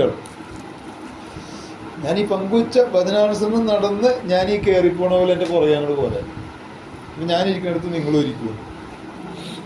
എന്ത് വിഷമിച്ചാണ് പറയുന്നത്. ഇതാണ്, ഇങ്ങനെ തന്നെ ആയിരിക്കണം എന്ന് പറയും. അപ്പോൾ മനുഷ്യനെ പ്രസാദിപ്പിക്കാൻ നമുക്ക് കഴിയില്ല. കർത്താവിൻ്റെ മക്കൾ അങ്ങനെയാണ് ജീവിതം മുന്നോട്ട് കൊണ്ടുപോകുന്നത്. അപ്പോൾ സഹോദരന്മാരെ, ഞാൻ അറിയിച്ച സുവിശേഷം മാനുഷമല്ല എന്ന് നിങ്ങളെ ഓർപ്പിക്കുന്നു. ഞാൻ മാനുഷികമായിട്ട് സംസാരിച്ചതല്ലല്ലോ, ബുദ്ധിപരമായിട്ട് സംസാരിച്ചു. ഗമാലിയലിൻ്റെ കാൽപാദങ്ങളിൽ ന്യായപ്രമാണം അഭ്യസിച്ച ആളാണ് പൗലോസ് അപ്പോസ്തലൻ. പൗലോസ് അപ്പോൾ ആ രീതിയിൽ വലിയ അറിവുള്ളത് കൊണ്ട് ആ അറിവിൻ്റെ പശ്ചാത്തലത്തിൽ സംസാരിക്കുകയാണ്. അങ്ങനെ സംസാരിച്ചിട്ടുണ്ട്, ക്ഷീണങ്ങൾ സംഭവിച്ചിട്ടുണ്ട്. നമുക്ക് ആ രീതിയിൽ കണ്ടാൽ മതി, മാനുഷികമായിട്ട് തന്നെ കണ്ടാൽ മതി. അപ്പോൾ പൗലോസ് പ്രാപിച്ച അനുഭവത്തെക്കുറിച്ച് പറയും. കണ്ണിൻ്റെ കാഴ്ച കിട്ടിയതും കുതിരപ്പുറത്ത് താഴ്ത്തിയുള്ളതൊന്നും മാനുഷികമായിരുന്നില്ല, ശക്തി അടിച്ചിട്ടാണ്.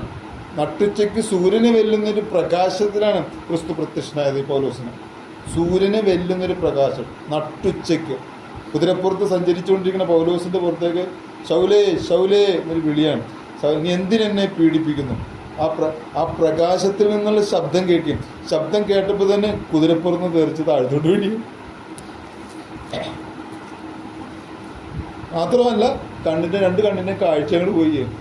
അപ്പം ആ ശക്തിയുടെ പ്രഭാവം, ആ ക്രിസ്തുവിൻ്റെ ചൈതന്യത്തിൻ്റെ ശക്തിയാണ്. അടിച്ചപ്പോൾ തന്നെ കുതിരപ്പുറത്ത് താനെ തെറിച്ച് താഴ്ത്തു വീഴുന്നു, രണ്ട് കണ്ണിൻ്റെയും കാഴ്ചകൾ പോയി. അപ്പോൾ നീ ആരാണ് കർത്താവേ? നീ പീഡിപ്പിക്കുന്ന യേശുവാണ്. മുള്ളിന്മേൽ ഒതക്കുന്നത് നിനക്ക് ഉചിതമല്ല. മര്യാദയായിട്ട് ഞാൻ തെളിച്ചിരുന്ന വഴി കൂടി നമ്മൾ പോയിക്കൊള്ളാൻ പറയും. കറക്റ്റായിട്ട് പോയി. അതെ. അപ്പം പൗലോസ് പ്രാപിച്ചവരെ ഞാൻ മാനുഷികമായിട്ട് പ്രാപിച്ചതല്ല, ശരിക്കും അനുഭവിച്ചതാണെന്നാണ് താനാ പറഞ്ഞത്. സാക്ഷ്യമാണ് താനാ പറഞ്ഞത്. സഹോദരന്മാർ, ഞാൻ അറിയിച്ച സുവിശേഷം മാനുഷ്യമല്ല എന്ന് നിങ്ങളെ ഓർപ്പിക്കുന്നു. അത് ഞാൻ മനുഷ്യരോട് പ്രാപിച്ചിട്ടില്ല, പഠിച്ചിട്ടുമില്ല. ഞാൻ മനുഷ്യനിൽ നിന്ന് പ്രാപിച്ചതല്ല, പഠിച്ചതല്ല. യേശു അതേപോലെയാണ് എന്നോട് ഇടപെട്ടത്. കറക്റ്റാണല്ലോ, അതേ അനുഭവം കിട്ടിയ വിശ്വാസത്തിലൊന്ന ആളല്ലേ. അപ്പോൾ അതുകൊണ്ടാണ് നാം പറയണത്, ഞാനൊന്നും മനുഷ്യരോട് പ്രാപിച്ചിട്ടില്ല, പഠിച്ചിട്ടുമില്ല. യേശു ക്രിസ്തുവിൻ്റെ വെളിപ്പാടിനാൽ അത്ര പ്രാപിച്ചത്. യേശു ക്രിസ്തുവിൻ്റെ വെളിപ്പാടിന് എനിക്ക് കിട്ടിയ അറിവാണ്. അതാ ഞാൻ നിങ്ങളോട് പങ്കുവച്ചത്. ഗലാത്യയിലെ മക്കളെ എന്ന് പറയുന്നത് ദൈവം എന്നെ പഠിപ്പിച്ചതാണത്. അപ്പം ആ രീതിയിലാണ് നിങ്ങളോട് പങ്കുവച്ചത്, അല്ല മാനുഷികമായിട്ട് പങ്കുവച്ചതല്ല. കർത്താവിന് കിട്ടിയതാണ് എനിക്ക്. വെളിപ്പാടിനകത്ത് പ്രാപിച്ചത്. യഹൂദയിലെ എൻ്റെ മുമ്പത്തെ നടപ്പ് നിങ്ങൾ കേട്ടിട്ടുണ്ടല്ലോ. എൻ്റെ നേരത്തെ സ്വഭാവം നിങ്ങൾക്ക് അറിയാമല്ലോ. നേരത്തെ ഞാൻ ഈ വിശ്വാസകോളത്ത് ജീവിക്കുന്ന ക്രിസ്ത്യാനികളെ കൊന്നുപിടിക്കാൻ നടന്നവനാണ്. അവർ ജയിലിലടക്കാൻ നടന്നവനാണ്. അധികാരപത്രം മേടിച്ച് ഈ മാർഗം ഇല്ലാണ്ടാക്കാൻ ശ്രമിച്ച ആളാണ്. അപ്പോൾ അതിനെക്കുറിച്ച് പൗലോസ് പറയും, എൻ്റെ മുമ്പിലത്തെ നടപ്പ് നിങ്ങൾക്ക് അറിയാമല്ലോ. ഞാൻ ഇതിനെതിരായിരുന്നില്ലേ? ഇപ്പം ഞാൻ ഈ നാമത്തെ ഉയർത്തുന്നുണ്ടെങ്കിൽ, സാക്ഷ്യപ്പെടുന്നുണ്ടെങ്കിൽ, അതുകൊണ്ട് തന്നെ നിങ്ങൾക്ക് എന്നെ മനസ്സിലാക്കാൻ പാടില്ലേ? പിന്നെ ഞാൻ ഈ പങ്കുവച്ചതിൽ നിന്ന് വ്യത്യസ്തമായിട്ട് നിങ്ങൾ എന്തിനാ വേറെ വഴിക്ക് പോകണത്? പൗലോസിൻ്റെ ആ ചോദ്യത്തിൻ്റെ അർത്ഥം അതാണ്. ഞാനിത് യഹൂദദേശത്തിലെ എൻ്റെ മുമ്പത്തെ നടപ്പ് നിങ്ങൾ കേട്ടിട്ടുണ്ടല്ലോ. ഞാൻ ദൈവത്തിൻ്റെ സഭയെ അത്യന്തം ഉപദ്രവിച്ച് മുടിക്കുകയും എൻ്റെ പിതൃപാരമ്പര്യത്തെക്കുറിച്ച് അത്യന്തം എരിവേറി എൻ്റെ സ്വജനത്തിൽ സമപ്രായക്കാരായ പലരേക്കാളും യഹൂദ മതത്തിൽ അധികം മുദ്രയും ചെയ്തു. ഒരു ശരിയാണ്, സ്വയം പൊഴുത്തല്ലത് ശരിയാണ്. കാരണം തൻ്റെ സമപ്രായക്കാരായ മറ്റുള്ളവരെക്കാളും എരിവ് കൂടുതലുള്ള ആളാണെന്ന് പോലും. കാരണം ഇങ്ങനൊരു പുതിയൊരു നിയമത്തിൻ്റെ വക്താക്കളായിട്ട് അപ്പോസ്തലന്മാർ പരിശുദ്ധാത്മാവിനെ ശുശ്രൂഷ തുടങ്ങിയപ്പോൾ 1600 വർഷത്തെ പാരമ്പര്യത്തിൽ നിൽക്കുന്നതാണ് യഹൂദ മതം. ആ സമയത്ത് 3600 കൊല്ലം 3500 കൊല്ലം മുമ്പ് മോശ മുഖാന്തരം കിട്ടിയ പ്രമാണത്തിൽ അത്രയും കൊല്ലം സഞ്ചരിച്ച ഒരു ജനത്തിൻ്റെ ഇടയിലേക്കാണ് പുതിയ നിയമമായിട്ട് അപ്പോസ്തലന്മാർ വന്നത്. അപ്പോൾ ഇവർ കള്ളന്മാരാണ്, മോശയുടെ പ്രമാണത്തിന് വിരുദ്ധമായി സഞ്ചരിക്കുന്നവരാണ്, പുതിയൊരു മതം സ്ഥാപിക്കാൻ ശ്രമിക്കുകയാണ്, ദുരുപദേഷ്ടാക്കന്മാരാണെന്നാണ് പൗലോസ് വിചാരിച്ചിരുന്നത്. കാരണം പഴയ നിയമപ്രകാരം നോക്കുമ്പോൾ ഇവർ ദുരുപദേഷ്ടാക്കന്മാരാണ്. അപ്പോൾ ഞാൻ എൻ്റെ സമപ്രായക്കാരായ മറ്റുള്ളവരെക്കാളും എനിക്ക് എരിവുള്ള ആളാണ് ഞാൻ. ശരിയാണ്, പൗലോസ് ഇത് ശരിയല്ല എന്ന് പറഞ്ഞ് ആരെങ്കിലും പോലെ ശരിയല്ലെന്ന് തോന്നുകയും ഇതിനെ ഇല്ലാണ്ടാക്കാൻ വേണ്ടി എന്ത് ചെയ്യാൻ പറ്റുമെന്ന് കൂടി ചിന്തിച്ച ആളാണ്. അതാണ് ഞാൻ സമപ്രായക്കാർ മറ്റുള്ളവരെക്കാൾ എരിവുള്ളവനാണ് ഞാൻ. മറ്റുള്ളവരെ പോലെ ശരിയല്ലാത്ത ആൾക്കാർ അങ്ങനെയല്ല, അങ്ങനെ ഒതുങ്ങി നിൽക്കുന്ന ആളല്ല ഞാൻ പോലും. യുവമാർ ഇല്ലാണ്ടാക്കണം, ക്രൈസ്തവ മാർഗത്തിൽ ഇല്ലാണ്ടാക്കി കളണം. ഞാൻ അവരെക്കാൾ എരിവുള്ളവനാണ് ഞാൻ, എരിവുള്ള ആളായിരുന്നു ഞാൻ. ഭയങ്കര തീഷ്ണത. ബെന്യാമിൻ ഗോത്രമാണ് തീഷ്ണതയിൽ ഏറ്റവും ശക്തിയേറിയ ഗ്രൂപ്പാണ് ബെന്യാമിൻ ഗോത്രം. ആ ഗണത്തിൽപ്പെട്ട ആളാണ് പൗലോസ്. അപ്പോൾ അത് അവിടെ കാണാൻ നമുക്ക് പാരമ്പര്യമായിട്ട് ചിന്തിക്കുമ്പോൾ നമുക്ക് അത് മനസ്സിലാക്കാൻ പറ്റുന്നുണ്ട്. അപ്പോൾ എൻ്റെ മറ്റ് പലരെക്കാളും യഹൂദ മതത്തിൽ അധികം മുദ്രികം ചെയ്തു പോകുന്നു. ഞാൻ പിതൃപാരമ്പര്യത്തെക്കുറിച്ച് ഭയങ്കര എരിവുള്ള ആളാണ്. അത്ര ആ നിയമത്തിനപ്പുറം ഒരു നിയമമൊന്നും ചിന്തിച്ചിരുന്ന ആളാണ് ഞാൻ. എന്നിട്ടല്ലേ എന്നെ യേശു തിരഞ്ഞെടുത്തത്. പിന്നെ എന്നിലൂടെ സംസാരിച്ച് ഈ വചനം വിട്ട് നിങ്ങൾ എന്തിനാ പോയെന്ന് ചോദിക്കുക, പോകല്ലേ എന്ന് പറയും. ഞാൻ ദൈവത്തിൻ്റെ സഭയെ അത്യന്തം ഉപദ്രവിച്ച് മുടിക്കുകയും എൻ്റെ പിതൃപാരമ്പര്യത്തെക്കുറിച്ച് അത്യന്തം എരിവേറി എൻ്റെ സ്വജനത്തിൽ സമപ്രായക്കാരായ പലരെക്കാളും യഹൂദമതത്തിൽ അധികം മുദ്രയും ചെയ്തു പോകുന്നു. എങ്കിലും എൻ്റെ ജനനം മുതൽ എന്നെ വേർതിരിച്ച് തൻ്റെ കൃപയാൽ വിളിച്ചിരിക്കുന്ന ദൈവം തൻ്റെ പുത്രനെക്കുറിച്ചുള്ള സുവിശേഷം ഞാൻ ജാതികളുടെ ഇടയിൽ അറിയിക്കേണ്ടതിന് അവനെ എന്നിൽ വെളിപ്പെടുത്തുവാൻ പ്രസാദിച്ചപ്പോൾ ഞാൻ മത്സരത്തിനോട് ആലോചിക്കുകയോ എനിക്ക് മുമ്പേ അപ്പോസ്തലന്മാരുടെ അടുക്കൽ യെരൂശലേമിലേക്ക് പോവുകയും ചെയ്യാതെ നേരെ അറബിയിലേക്ക് പോവുകയും ഡമാസ്കസിലേക്ക് മടങ്ങിപ്പോയി. എന്നെ ജന്മം മുതൽ എന്നെ വേർതിരിച്ച എൻ്റെ ദൈവം എന്നിൽ പ്രസാദിച്ചു, എന്നിൽ പ്രകാശിച്ചു, എന്നെ തിരഞ്ഞെടുത്തു. ഞാൻ ആരുടെ അനുവാദമൊന്നും ചോദിച്ചില്ല, ജഡരക്തങ്ങളുടെ അനുവാദം ചോദിച്ചില്ല എന്ന് പറഞ്ഞാൽ അപ്പനമ്മയുടെ അനുവാദം കിട്ടിയിട്ടൊന്നുമല്ല യേശുവിൻ്റെ പുറകെ പോയത്. കർത്താവ് വിളിച്ചപ്പോൾ കർത്താവിൻ്റെ വിളി നമ്മൾ സുവിശേഷത്തിൽ കാണിക്കുന്നുണ്ട്. കർത്താവിനെ വിളിക്കുന്നുണ്ട്. എന്നെ അനുഗമിക്കാന്ന് പറയുമ്പോൾ ഒരുത്തനോട് വിളിക്കുമ്പോൾ പറയും ഞാൻ എൻ്റെ അപ്പനെ കുഴിച്ചിട്ട്, അപ്പം മരിച്ചെടുക്കാൻ അപ്പനെ കുഴിച്ചിട്ടിട്ട് വരാം കർത്താവെ, എന്നിട്ട് നിന്നെ അനുഗമിക്കാം. അപ്പോൾ കർത്താവ് ഒരു വാക്ക് പറയും, മരിച്ചവരെ കുഴിച്ചിട്ടിട്ട് നീ പോയി ദൈവരാജ്യം അറിയിക്കുക. ആ ആത്മാവിൽ മരിച്ചെടുക്കണമെന്ന് ചെയ്യാൻ പറ്റുന്ന ശുശ്രൂഷയാണ് ശവസംസ്കാരം. അപ്പോൾ അതിൽ വലിയ കാര്യമൊന്നുമില്ല. ആത്മാവിൽ മരിച്ചെടുക്കുന്ന ആൾക്കാർ ശുശ്രൂഷ ചെയ്തു. നീ പോയി ദൈവരാജ്യം, നിനക്ക് വലിയൊരു വെളിപ്പാട് കിട്ടിയേക്കണല്ലേ, ആ വെളിപ്പാടിൻ്റെ ലോകത്തിലേക്ക് കയറി പോയിക്കണം.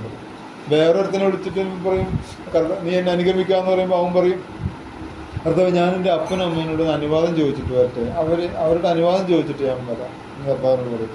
യേശു അവനോട് പറഞ്ഞ വാക്ക് തന്നെ, കലപ്പെ കൈവച്ച് നോക്കിട്ട് പിന്തിരിഞ്ഞ് നോക്കുന്ന ഒരുത്തനും ദൈവരാജ്യത്തിന് കൊള്ളാകുന്നതാണ്. വേണ്ട, നിന്നെ എനിക്ക് വേണ്ടെന്ന് പറയും. നീ കലപ്പെ കൈവച്ചിട്ട് പുറകോട്ട് നോക്കണവനാണ്. അപ്പൻ്റെ അമ്മയുടെ അനുവാദം കിട്ടിയിട്ട് ദൈവത്തിന് അനുഗമിക്കേണ്ട കാര്യമൊന്നുമില്ല. ദൈവത്തിന് അനുഗമിക്കാൻ മാതാപിതാക്കളുടെ അനുവാദത്തിൻ്റെ ആവശ്യം. അപ്പോൾ ജഡരക്തങ്ങളുടെ അനുവാദം ചോദിച്ചിട്ട് അവരുടെ അനുവാദത്തോടെ ആശീർവാദത്തോടെ കർത്താവിനെ അനുഗമിക്കാമെന്നാണ് വ്യക്തി എടുത്തത്. യേശുവിനെ ശാസിച്ചോളൂ, നീ ദൈവരാജ്യത്തിന് കൊള്ളാകുന്നവനല്ല, പുറകോട്ട് നോക്കണമെന്ന് രക്ഷയില്ലെന്ന് പറയും. അപ്പോൾ പൗലോസ് അങ്ങനെയുള്ള ഒരാളല്ല. ജഡരക്തങ്ങളോട് ഞാൻ അന്ന് അനുവാദമൊന്നും ചോദിച്ചില്ലെന്ന് പറഞ്ഞു.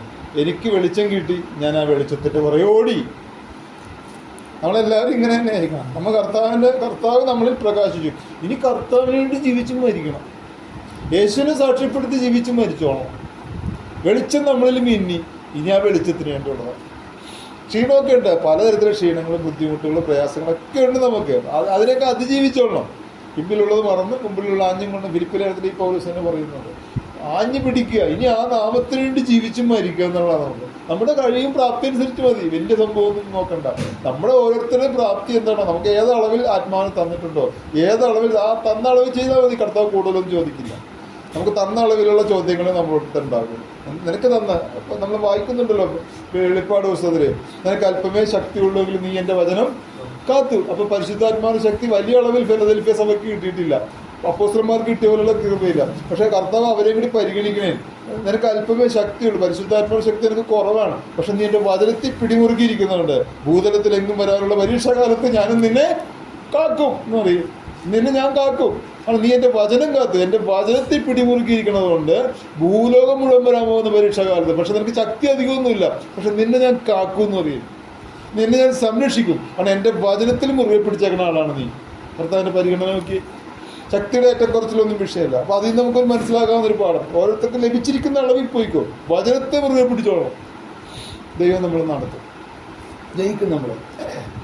അപ്പോൾ പൗലോസോട് പറയാണ്, ഞാൻ ആരോടും അനുവാദം ചോദിച്ചില്ല, ജഡരക്തങ്ങളോടൊന്നും അനുവാദം ചോദിച്ചിട്ടല്ല ഞാൻ കർത്താവിൻ്റെ പുറകെ പോയത്. മാംസരക്തങ്ങളോട് ആലോചിക്കുക. എനിക്ക് മുമ്പേ അപ്പോസ്തലന്മാരുടെ അടുക്കൽ യെരൂശലേമിലേക്ക് പോയി, ഞാൻ അപ്പോസ്തലന്മാരെ കാണാനൊന്നും ഞാൻ പോയില്ല. കർത്താവിന് കിട്ടി, വെളിച്ചം കിട്ടി, കർത്താവിന് സാക്ഷിയായിട്ട് അവിടെ ഇറങ്ങി. പിന്നെ കർത്താവ് കൊടുത്തു.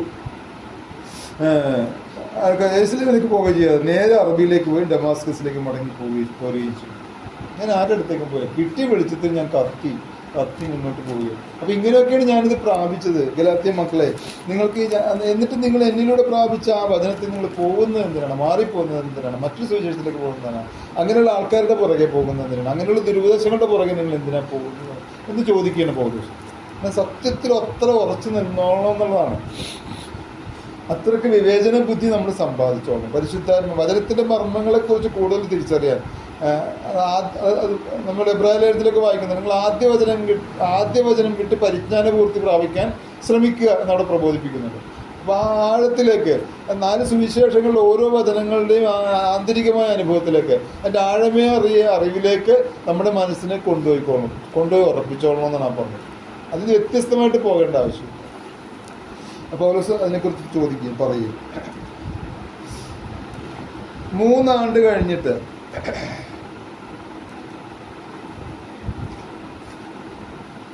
3 ആണ്ട് കഴിഞ്ഞിട്ട് കേഫാവുമായി മുഖപരിചയമാകേണ്ടതിന് യെരൂശലേമിലേക്ക് പോയി 15 ദിവസം അവനോടുകൂടെ പാർത്തു. 3 വർഷം കഴിഞ്ഞിട്ട് ദൈവത്തിൻ്റെ ഇടപെടലുണ്ടായി. 3 കൊല്ലം കഴിഞ്ഞിട്ട് കേഫാവിനൊന്ന് കാണണം. കേഫാവിനെ കുറിച്ച് പൗലോസിന് അറിയാമല്ലോ. കാരണം കർത്താവ് പ്രത്യേകം തിരഞ്ഞെടുത്ത ആളാണ്, ശക്തിപ്പെടുത്തിയ ആളാണ്, ഭൂലോകത്തിൽ തന്നെ ഏറ്റവും കൂടുതൽ പരിശുദ്ധാത്മാവിൻ്റെ ശക്തി പ്രാപിച്ച ആളാണ്. നിഴലടിച്ച് രോഗികൾ സൗഖ്യമാകുന്നു. അത്രത്തോളം ശരീരത്തിൽ ശക്തി. മോശയുടെ ശരീരത്തിൽ പ്രകാശം കൊണ്ട് നിറഞ്ഞിട്ട് മൂടുപടം ഇടിയിക്കേണ്ടി വന്നതുപോലെ അവിടെ മൂടുപടം ഇടേണ്ടത് ഇസ്രായേൽ മക്കൾക്ക് പേടിയായി. മുഖത്തോട്ട് നോക്കിയപ്പോൾ ത്വക്കൊക്കെ ഇടിമിന്നൽ പോലെ പ്രകാശിക്കുകയും. അപ്പോൾ പേടിച്ചു പോയി. അപ്പോൾ മോശയിൽ അങ്ങനെയാണെങ്കിൽ പത്രോസിൽ അങ്ങനെയല്ല. പത്രോസ് നടന്നു പോകുമ്പോൾ പത്രോസിൻ്റെ ശരീരത്തിൻ്റെ നിഴലടിച്ചാൽ മതി, കിടക്കപ്പായൊക്കെ തളർന്നു നടക്കുന്ന രോഗികളായ ആൾക്കാർക്കെല്ലാം സൗഖ്യം കിട്ടും. അപ്പോൾ ഈ ശരീരത്തിൽ അത്രയും പരിശുദ്ധാത്മാവിൻ്റെ ശക്തി നിറഞ്ഞേക്കുന്നുണ്ട്. എന്നാൽ വേറെ പ്രകാശമൊന്നും കാണുന്നില്ല, വേറെ പ്രകാശങ്ങളൊന്നുമില്ല, പ്രത്യേകതകളൊന്നുമില്ല. പക്ഷെ നിഴൽ വീണ ആ രോഗിക്ക് അപ്പോൾ സൗഖ്യം കിട്ടും. അത്രയ്ക്ക് ഈ ശരീരത്തിൽ ആത്മാവിൻ്റെ ശക്തി. അപ്പോൾ ഈ ആളെക്കുറിച്ചെല്ലാം കേൾവി പൗലോസിനുമുണ്ട്. കർത്താവിൻ്റെ അപ്പോസ്തലന്മാരാണ്, കർത്താവിൻ്റെ ശിഷ്യന്മാരാണെന്നറിയാം. അപ്പോൾ ഒന്ന് മുഖപരിചയമാകാൻ വേണ്ടി പൗലോസ് ചെന്നതാണ്. 3 വർഷം കഴിഞ്ഞിട്ട് കേഫാവുമായി, അതായത് പത്രോസുമായി മുഖപരിചയമാകേണ്ടത് യെരൂശലേമിലേക്ക് പോയി. 15 ദിവസം അവനോടുകൂടെ പാർത്തു. എന്നാൽ കർത്താവിൻ്റെ സഹോദരനായ യാക്കോബിനെ അല്ലാതെ അപ്പോസ്തലന്മാരിൽ വേറൊരുത്തരും കണ്ടില്ല. കർത്താവിൻ്റെ സഹോദരനായ യാക്കോബ് എന്ന് പറഞ്ഞാൽ മറിയക്കുണ്ടായ 4 മക്കളുള്ള ഒരാൾ. യാക്കോബ്, യോസ, യൂദാ, ശീമോൻ. അത് കർത്താവിൻ്റെ സഹോദരനായ. എല്ലാ ശിഷ്യന്മാരും കർത്താവ് നിങ്ങളാണ് എൻ്റെ വചനം പാലിക്കുന്നവൻ അത്ര എൻ്റെ സഹോദരൻ സഹോദരി അമ്മയെന്ന് യേശു പറഞ്ഞിട്ടുണ്ടല്ലോ. അപ്പോൾ ആ വീക്ഷണത്തിലല്ല ഇവിടെ പറയുന്നത്. ഞാനിങ്ങനെ കാണാൻ പോയി, പക്ഷേ കർത്താവിൻ്റെ സഹോദരനായ യാക്കോബിനല്ലാതെ മറ്റാരെയും, അതായത് കർത്താവിൻ്റെ സഹോദരൻ യാക്കോബ് എഴുതിയ ലേഖനം എന്ന് പറഞ്ഞാൽ ആ എഴുതിയ ആൾ യേശുവിൻ്റെ അത് മറിയയുടെ മകനായ യാക്കോബാണ് എഴുതി. 4 സഹോദരന്മാരുണ്ടായെന്ന് സുവിശേഷത്തിൽ പറയുന്നുണ്ട്. ഇതൊന്നും വലിയൊരു സഭകളൊന്നും വിശ്വസിക്കുന്നില്ല. മറിയ നിത്യകന്യകയാണ്, മറിയയ്ക്ക് ഏകജാതൻ, ഒരു മകൻ മാത്രമേ ഉള്ളൂ എന്നൊക്കെയാണ് വിശ്വസിക്കുന്നത്. എന്നാൽ സുവിശേഷങ്ങളെല്ലാം രേഖപ്പെടുത്തിയിട്ടുണ്ട്. മറിയത്തിൻ്റെ മക്കളെക്കുറിച്ച് ഇവൻ്റെ സഹോദരന്മാരും നമ്മോടുകൂടി യാക്കോബ്, യോസ, യൂദാ, ശീമോൻ, ഇവൻ്റെ സഹോദരികൾ ഇവിടെ നമ്മോടുകൂടി ഇല്ലയോ? അപ്പോൾ 4 സഹോദരന്മാരും 2 അതിലധികമോ സഹോദരിമാരും മറിയക്കും ജോസഫിനും കൂടി ഉണ്ടെന്നുള്ളത് അവിടെ വചനത്തിൽ സാക്ഷ്യം തരുന്നുണ്ട്. അപ്പോൾ ആദ്യം അവർ വിശ്വസിച്ചിരുന്നില്ല. യോഹന്നാന്റെ സുവിശേഷം നമ്മൾ 7-ാം അധ്യായം വായിക്കുമ്പോൾ അവർ കളിയാക്കിയാണ് യേശുവിനെ. പക്ഷേ ഉയർത്തെഴുന്നേറ്റ് കഴിഞ്ഞപ്പോൾ അവർ വിശ്വസിക്കേണ്ടി വന്നു. വിശ്വസിക്കാതെ നിവൃത്തിയില്ലല്ലോ. പരിശുദ്ധാത്മാവിഷം പ്രാപിക്കാൻ അവർ ഇരിക്കുന്നുണ്ട്. ഉയർത്തെഴുന്നേറ്റ് കഴിഞ്ഞപ്പോൾ ഈ ആളാരാണെന്ന് മനസ്സിലായി. പിന്നെ വിമർശിക്കുകയല്ല, കാണുമ്പോൾ കാലിലേക്ക് വീഴുകയാണ്, നമസ്കരിക്കണേ. അതുവരെ വിചാരിച്ചത് യോസഫിന് ഒരു സഹോദരൻ, ജ്യേഷ്ഠൻ. പിന്നെ മനസ്സിലായി ഇത് ജ്യേഷ്ഠനല്ല, ദൈവം. സ്വയം ഉയർത്തെഴുന്നേറ്റ് വരിക. സ്വയം ഉയർത്തെഴുന്നേറ്റ് എന്നൊരാളത്തെ പ്രപഞ്ചത്തിൽ ആരും മാത്രമേ കർത്താവ് ഉയർപ്പിച്ചിട്ടുണ്ട്. അപ്പോസ്തലന്മാർ ഉയർപ്പിച്ചിട്ടുണ്ട്. പഴയ നിയമത്തിൽ പ്രവാചകന്മാർ ഉയർപ്പിച്ചിട്ടുണ്ട്. അവർ മറ്റുള്ളവർ ഉയർപ്പിച്ചിട്ടുണ്ട്. അവർക്കൊന്നും സ്വയം ഉയർത്തെഴുന്നേറ്റ് വരാൻ പറ്റില്ല. പക്ഷേ യേശു ക്രിസ്തു എന്താ ചെയ്ത്? കർത്താവായ ക്രിസ്തു എന്താ ചെയ്ത്? എൻ്റെ ജീവനെ കൊടുപ്പാനും അതിനെ തിരികെ പ്രാപിപ്പാനും എനിക്ക് അധികാരമുണ്ട് എന്ന് പറഞ്ഞിട്ട് സ്വയം ഏൽപ്പിച്ചു കൊടുത്തു. ക്രൂശിന്മേൽ യാഗമായി രക്തം മാർന്നു പോയി മരിച്ചു വീഴുന്നു. മരിച്ചു വീണ് പോയിട്ട് ആത്മാവായ ശരീരത്തിൽ നിന്നിറങ്ങി നോഹിന്റെ കാലത്ത് അനുസരം കെട്ട ആത്മാക്കളുടെ അടുക്കിലേക്ക് പോയി സുവിശേഷം അറിയിച്ചു. അതിനുശേഷം 3-ാം നാൾ, അതായത് 1.5 ദിവസം കഴിഞ്ഞപ്പോൾ തിരിച്ചു വന്നിട്ട് ആ മനസ്സ്, ശരീരത്തിൽ നിന്ന് ഇറങ്ങിപ്പോയ മനസ്സ് കല്ലറക്കകത്ത്, ആ ശരീരം കൊണ്ട് കല്ലറക്കകത്ത് ശീലയെ ചുറ്റി പൊതിഞ്ഞു വെച്ചിരിക്കുന്നു. സുഗന്ധദ്രവ്യം പൂശി വെച്ചിരിക്കുന്നു. പൂശി വെച്ചിരിക്കുന്ന ആ ശരീരത്തിനകത്തേക്ക്, ശരീരത്തിൽ നിന്ന് ഇറങ്ങിപ്പോയി ഭൂമിയുടെ അധോഭാഗങ്ങളിലേക്ക് പോയി. ഭൂമിയുടെ അധോഭാഗങ്ങളിലെ പറുദീസയും അനുസരണം കെട്ട ആൾക്കാർ താമസിക്കുന്ന സ്ഥലത്തും പോയി അവരെ സുവിശേഷം അറിയിച്ചിട്ട് ആ മനസ്സ് ഇറങ്ങി വന്ന് വീണ്ടും കല്ലറയിൽ വെച്ചിരിക്കുന്ന ഈ ശരീരത്തിനകത്തേക്ക് ഈ മനസ്സ് കയറി ഉയർത്തെഴുന്നേക്കും. അങ്ങനെ ഒരു ആളത്വം പ്രപഞ്ചത്തിൽ കർത്താവായ ക്രിസ്തു മാത്രമേ ഉള്ളൂ. അതിന് എൻ്റെ ജീവനെ കൊടുക്കാനും തിരികെ പ്രാപിക്കാനും എനിക്ക് അധികാരമുണ്ട്. മനസ്സ് ഇറങ്ങി കൂടുമാറ്റം എന്നൊക്കെ പറയും. കൂടാരത്തിൽ നിന്ന് ഇറങ്ങിയിട്ട് കൂടാരത്തിലേക്ക് തിരിച്ചു കയറി. ശരീരത്തിൽ നിന്ന് മനസ്സുകൊണ്ട് ഇറങ്ങിപ്പോയിട്ട് മനസ്സ് തിരിച്ചു വന്ന് അതിനകത്തേക്ക് കയറി. ഇത് ക്രിസ്തു മാത്രമേ ഉള്ളൂ.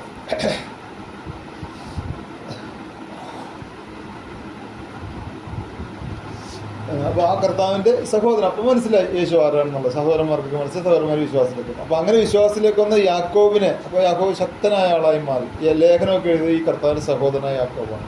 മറ്റേ യാക്കോബിനെ ഉടനെ തന്നെ വെട്ടിക്കൊന്നു കളഞ്ഞല്ലോ. അതുപോലെ പത്രോസിനെ പിടിച്ച് ജയിലിലിട്ടു. അതിന് മുമ്പ് തന്നെ യാക്കോബിനെ വെട്ടിക്കൊന്നു കളഞ്ഞു. യോഹന്നാൻ്റെ സഹോദരനായ യാക്കോബിനെ വെട്ടിക്കൊന്നു കളഞ്ഞു എന്നൊക്കെ നമ്മൾ വായിക്കുന്നുണ്ട്. വേറെ പ്രവർത്തനങ്ങളൊന്നും ആ വ്യക്തിയിലൂടെ ഉണ്ടായില്ല. കർത്താവിൻ്റെ ഒരു ഗോത്രത്തെ ഭരിക്കാനുള്ള ആളാണ്. സുവിശേഷീകരണം നടത്തിയില്ല, പക്ഷെ ഒരു ഗോത്രത്തെ ഭരിക്കാൻ, കർത്താവിൻ്റെ രക്തസാക്ഷി ആയതുകൊണ്ട് ഒരു ഗോത്രത്തെ ഭരിക്കാനുള്ള ആളാണ്, ജീവൻ കൊടുത്ത ആളാണ്. അപ്പോൾ കർത്താവിൻ്റെ സഹോദരൻ യാക്കോബിനല്ലാതെ വേറെ അപ്പോസ്തലന്മാർ വേറെ ഒരുത്തനെയും കണ്ടില്ല. ഒരു വ്യക്തിപരമായിട്ടൊന്ന് പരിചയപ്പെടാൻ വേണ്ടി പോയതാണ് ജെറുസലേമിലേക്ക്. ഞാൻ നിങ്ങൾക്ക് എഴുതുന്നത് ബോഷ്കല്ല എന്നതിന് ദൈവം സാക്ഷി. ഞാനിത് നുണ പറയണതല്ല, സത്യമായിട്ട് എൻ്റെ അനുഭവങ്ങളാണ് ഈ പറയുന്നതെന്ന് പൗലോസ് പറയുന്നത്. ഞാൻ ബോഷ്കല്ല, ഞാനിത് സത്യമാണ് ഞാൻ ഈ പറയുന്നത്. പിന്നെ ഞാൻ സുറിയ, കിലിക്കിയ ദിക്കുകളിലേക്ക് പോയി, മറ്റു സ്ഥലങ്ങളിലേക്ക് ഞാൻ പോയി. യഹൂദയിലെ ക്രിസ്തു സഭകൾക്കോ ഞാൻ മുഖപരിചയം ഇല്ലാത്തവനായിരുന്നു. യഹൂദയിലുള്ള, ഇസ്രായേലിലുള്ള സഭകൾക്ക് പൗലോസ് പരിചയമില്ല. അവിടെയുള്ള ആൾക്കാർക്കൊന്നും വലിയ പരിചയമില്ല. കാരണം പൗലോസിനെ അവരാരും അംഗീകരിക്കുന്നില്ലല്ലോ. അതുപോലെ പൗലോസ് വേറെ സ്ഥലത്തേക്കാണ് കർത്താവ് കൊണ്ടുപോയത്. അതാണ് സുറിയ, കിലിക്കിയ ദിക്കുകളിലേക്കാണ് പോയത്. യഹൂദിയയിലെ ക്രിസ്തു സഭകൾക്കോ ഞാൻ മുഖപരിചയം ഇല്ലാത്തവനായിരുന്നു.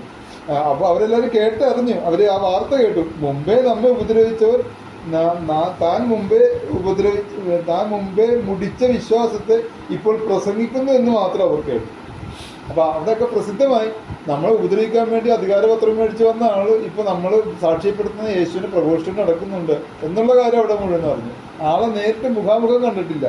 അപ്പോൾ പൗലോസ് പറയുകയാണ്, മുമ്പേ നമ്മെ ഉപദ്രവിച്ചവൻ താൻ മുമ്പേ മുടിച്ച വിശ്വാസത്തെ ഇപ്പോൾ പ്രസംഗിക്കുന്നു എന്ന് മാത്രം അവർ കേട്ട് എന്നെ ചൊല്ലി ദൈവത്തെ മഹത്വപ്പെടും. കർത്താവിൻ്റെ സാക്ഷിയായിട്ട് ജീവിക്കുന്നു എന്ന് കണ്ട് ദൈവത്തെ മഹത്വപ്പെടും. കർത്താവിലായിരിക്കുന്ന മക്കൾ നമ്മളും കർത്താവിനെ മഹത്വപ്പെടുത്തണം. യേശുവിനെ തന്നെ നമ്മൾ ഫോക്കസ് ചെയ്യണം. നമ്മൾ ഇവിടെ വെച്ച് നിർത്തണേണ്. യേശുവിനെ തന്നെ നമ്മളെപ്പോഴും ഫോക്കസ് ചെയ്തോളണം. അങ്ങനെ തന്നെ നമ്മൾ ജീവിച്ച് മുന്നോട്ട് പോയിക്കോളണം. നമ്മുടെ ദൈവമാണ്. നമ്മൾ ആ ദൈവസ്നേഹം കൊണ്ട് നമ്മുടെ മനസ്സ് നിറയും. ദൈവസ്നേഹം കൊണ്ട് നിറയുക എന്ന് പറഞ്ഞാൽ വേറെ ഒന്നുമല്ല, യേശുവിനോട് നമുക്ക് കൂടുതൽ ഇഷ്ടം തോന്നി യേശുവിനെ പുറകെ തന്നെ പോകാനുള്ളൊരു വാഞ്ച നമ്മുടെ ഉള്ളിലുണ്ടാകും. ഉണ്ടാകും. തീർച്ചയായിട്ടും കർത്താവ് തിരഞ്ഞെടുത്ത മക്കളാണ്. ലോകസ്ഥാപനത്തിന് മുമ്പ് അമ്മയുടെ ഉദരത്തിൽ ഉരുവാകുന്നതിന് മുമ്പേ നമ്മളെ കണ്ട മക്കളാണെങ്കിൽ നമ്മുടെ ഉള്ളിലായ എരിവുണ്ടാവും, തീവ്രത ഉണ്ടാവും. യേശുവിന് വേണ്ടി തന്നെ നമ്മൾ ജീവിച്ചു മരിക്കും. കാരണം നമുക്ക് സ്വയമായിട്ട് തന്നെ പോകാൻ പറ്റില്ല. ആ പത്രോസിനോട് പറഞ്ഞ ആ വാക്ക് ഞാൻ ഓർക്കുന്നുണ്ട്. പത്രോസ് ക്ഷീണിച്ചു പോയ സന്ദർഭങ്ങളുണ്ടല്ലോ. പത്രോസിനെ കുറിച്ച് കർത്താവ് പറയും, നീ യൗവനക്കാരായിരുന്നപ്പോൾ നീ തന്നെ സ്വയം അരകെട്ടുകയും നിനക്ക് ഇഷ്ടമുള്ളിടത്തേക്ക് നടക്കുകയും ചെയ്തു. നീ വൃദ്ധനായ ശേഷം മറ്റൊരുത്തും നിന്റെ അരകെട്ടുകയും നിനക്ക് ഇഷ്ടമില്ലാത്തടത്തേക്ക് നിന്നെ കൊണ്ടുപോവുകയും ചെയ്യും. എന്നിട്ട് അങ്ങോട്ട് പറയാണ്, ഇത് താൻ ഏതുവിധം മരണം കൊണ്ട് ദൈവത്തെ മഹത്വപ്പെടുത്തുമെന്ന് കർത്താവ് പ്രവചിച്ചത്. അപ്പോൾ യൗവനക്കാരനായിരുന്നപ്പോൾ നിന്റെ ഇഷ്ടത്തിന് നടന്നു. നിനക്ക് പുറകോട്ട് വേണമെങ്കിൽ പുറകോട്ടോ, ഉപേക്ഷിച്ചു വേണമെങ്കിൽ ഉപേക്ഷിച്ചോ. പക്ഷെ വൃദ്ധനായ ശേഷം മറ്റൊന്നിൻ്റെ അറിയട്ടെ, അതായത് പരിശുദ്ധാത്മാവ് നിന്റെ സ്വയമായി നിനക്ക് ഇഷ്ടമില്ലെങ്കിൽ പോലും ഞാൻ നിന്നെ എൻ്റെ വഴികളിൽ കൂടി നടത്തി എൻ്റെ രാജ്യത്തിലേക്ക് ഞാൻ നിന്നെ കൊണ്ടുപോകും. ഭയങ്കര ദൈവസ്നേഹം. നിനക്ക് ഇഷ്ടമില്ലെങ്കിലും ഞാൻ നിന്നെ നടത്തും. അതാണ് നീ വൃദ്ധനായ ശേഷവും മറ്റൊരുത്തും നിന്റെ അരകെട്ട്, അത് പരിശുദ്ധാത്മാവ് നിന്റെ അരകെട്ട്. നിനക്ക് ഇഷ്ടം, മരിക്കാൻ ആരും കൊതിക്കില്ലല്ലോ. നിനക്ക് ഇഷ്ടമില്ലാത്തടത്തേക്ക് നിന്നെ ഞാൻ കൊണ്ടുപോകും. എനിക്ക് വേണ്ടി നീ മരിക്കാൻ വരെ തയ്യാറാകുമോ? എല്ലാ പ്രവാചകന്മാരും നമ്മൾ എടുത്ത് നോക്കുമ്പോൾ നമുക്ക് മനസ്സിലാകുന്നുണ്ട്. മോശനെ നമ്മൾ നോക്കിക്കഴിഞ്ഞാൽ മോശനെ ദൈവം തന്നെ അബ്രഹാമിന്റെ, ഇസ്ഹാക്കിന്റെ, യാക്കോബിന്റെ ദൈവമായ മിദ്യാൻ ആ സീനായ് മലയിൽ കത്തിക്കൊണ്ടിരിക്കുന്ന ചുള്ളിക്കകത്ത് കർത്താവ് പ്രത്യക്ഷപ്പെട്ടിട്ട് മോശയ്ക്ക് പ്രത്യക്ഷപ്പെട്ടിട്ട് എൻ്റെ ജനമായ ഇസ്രായേലിന്റെ കരച്ചിൽ ഞാൻ കേട്ടു, അവരെ രക്ഷിക്കാൻ വേണ്ടി ഞാൻ ഇറങ്ങുന്നത്, നീ എനിക്ക് വേണ്ടി പോകണമെന്ന് പറയുമ്പോൾ മോശ എന്നെ വിട്ടായിരുന്നു പറഞ്ഞു. എനിക്ക് വിക്കുണ്ട്, എനിക്ക് നാക്ക് വിക്കുള്ള ആളാണ്, അത് എനിക്ക് കുറവുള്ള ആളാണ്, നീ വേറെ ഏതെങ്കിലും നോക്കുന്നുണ്ട്. അല്ല, നീ തന്നെ പോകണം, വിക്കനെയും ചെകിടനെയും ഞാനല്ലേ സൃഷ്ടിച്ചത്, നീ പോകണമെന്ന് തന്നെ പറയും. അപ്പൊ ഓടിപ്പോകാന്ന് വിചാരിച്ചാലും പിന്മാറി പോകാന്ന് മോശം വിചാരിച്ചിട്ടും ദൈവം സമ്മതിക്കുന്നില്ല, നീ തന്നെ പോകണം. ദൈവം ദേഷ്യപ്പെടുകയാണ്. അവിടെ വെച്ച് ചില എക്സ്പീരിയൻസ് ഒക്കെ കൊടുത്ത് വടി പാമ്പാക്കി മാറ്റി, കൈ ശരീരത്തിനകത്തിട്ട് വെളുത്ത കുഷ്ഠം പോലെയായി, പിന്നെ വീണ്ടും പഴയ പോലെയായി, അതിന് അടയാളങ്ങളൊക്കെ കൊടുത്ത് ശക്തിപ്പെടുത്തി. ഇഷ്ടമില്ല, അപ്പം എനിക്ക് വിൽക്കണമെന്ന് പറഞ്ഞാൽ നീ പേടിക്കണ്ട, നിന്റെ സഹോദരനായ അഹറോ നിന്നെ അന്വേഷിച്ച് വന്നിട്ടുണ്ട്, അവൻ നിന്റെ വായായിട്ട് മാറിക്കോളും, നീ പറയാനുള്ള അവനെ കൊണ്ട് പറയിപ്പില്ല, നീ അവിടെ ഇരുന്നോളാൻ പറ്റും.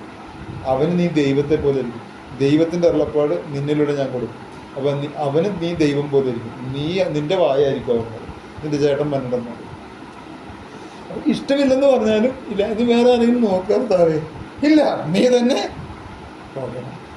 പത്രോസിനെ പിടിക്കുന്നു, പാപിയ എന്നെ വിട്ടു പോകണമേ, എന്നെ ഉപേക്ഷിച്ച് കരുതാ, ഞാൻ പാപിയ, ഇല്ല ഞാൻ നിന്നെ മനുഷ്യനെ പിടിക്കുന്നവനാണ്. ഒരു സെലക്ഷനാണ് ശരിക്കും, ഒരു ഭയങ്കര യോഗ്യതയില്ലാത്തവരാണ്, നമുക്ക് യോഗ്യതയില്ല, പക്ഷെ ദൈവം തിരഞ്ഞെടുക്കും. നമ്മളെല്ലാവരും ആ ഗണത്തിൽപ്പെട്ട മക്കളാണ്. അപ്പോൾ ആ നിലയിൽ തന്നെ കർത്താവ് നമ്മൾ നയിച്ചോളും, നടത്തിക്കോളും. പ്രധാനമായിട്ടും യേശുവിൻ്റെ 4 സുവിശേഷങ്ങൾ കേന്ദ്രീകരിച്ച് യേശുവിൻ്റെ നാമം പറഞ്ഞ ആരെങ്കിലും വന്നെന്ന് വിചാരിച്ച് നമ്മളങ്ങോട്ട് വിശ്വസിച്ച് അല്ലെങ്കിൽ അവരുടെ പെരുമാറ്റം ഇതൊക്കെ കണ്ട് നമ്മളങ്ങോട്ട് വീണ് പോകരുത്. വാക്കുകളെ ശ്രദ്ധിക്കുക. ചിലർ നിങ്ങളെ കലക്കും.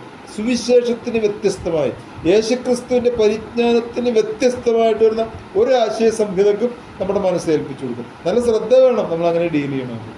അല്ലെ ആ വ്യക്തിയുടെ ഇടപെടലുകളിൽ നമ്മളാണ് ഒഴുകി മയങ്ങിപ്പോകും. അങ്ങനെ മയങ്ങരുത്.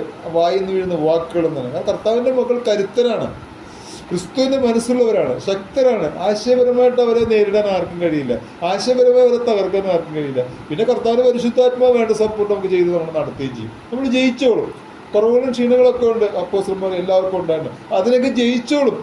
ലോകത്തെ ജയിച്ച ജയമോ നിങ്ങളുടെ വിശ്വാസം തന്നെ. വിശ്വാസത്താലാണ് നമ്മൾ ജയിച്ചു കയറി പോകുന്നത്. ആ ഒരു അനുഭവത്തിൽ ദൈവം നമ്മളെല്ലാവരും നടത്തും, നയിക്കും. ദൈവമായ കർത്താവ് ഈ വചനങ്ങളാൽ എന്നെയും നിങ്ങളെ അനുഗ്രഹിക്കുമാറാകട്ടെ, വഴി നടത്തുമാറാകട്ടെ. പാതാള ഗോപുരം ജയിക്കാത്ത സഭയായി കർത്താവ് നമ്മളെ നടത്തിക്കൊണ്ടുപോകുക. ദൈവം അനുഗ്രഹിക്കും.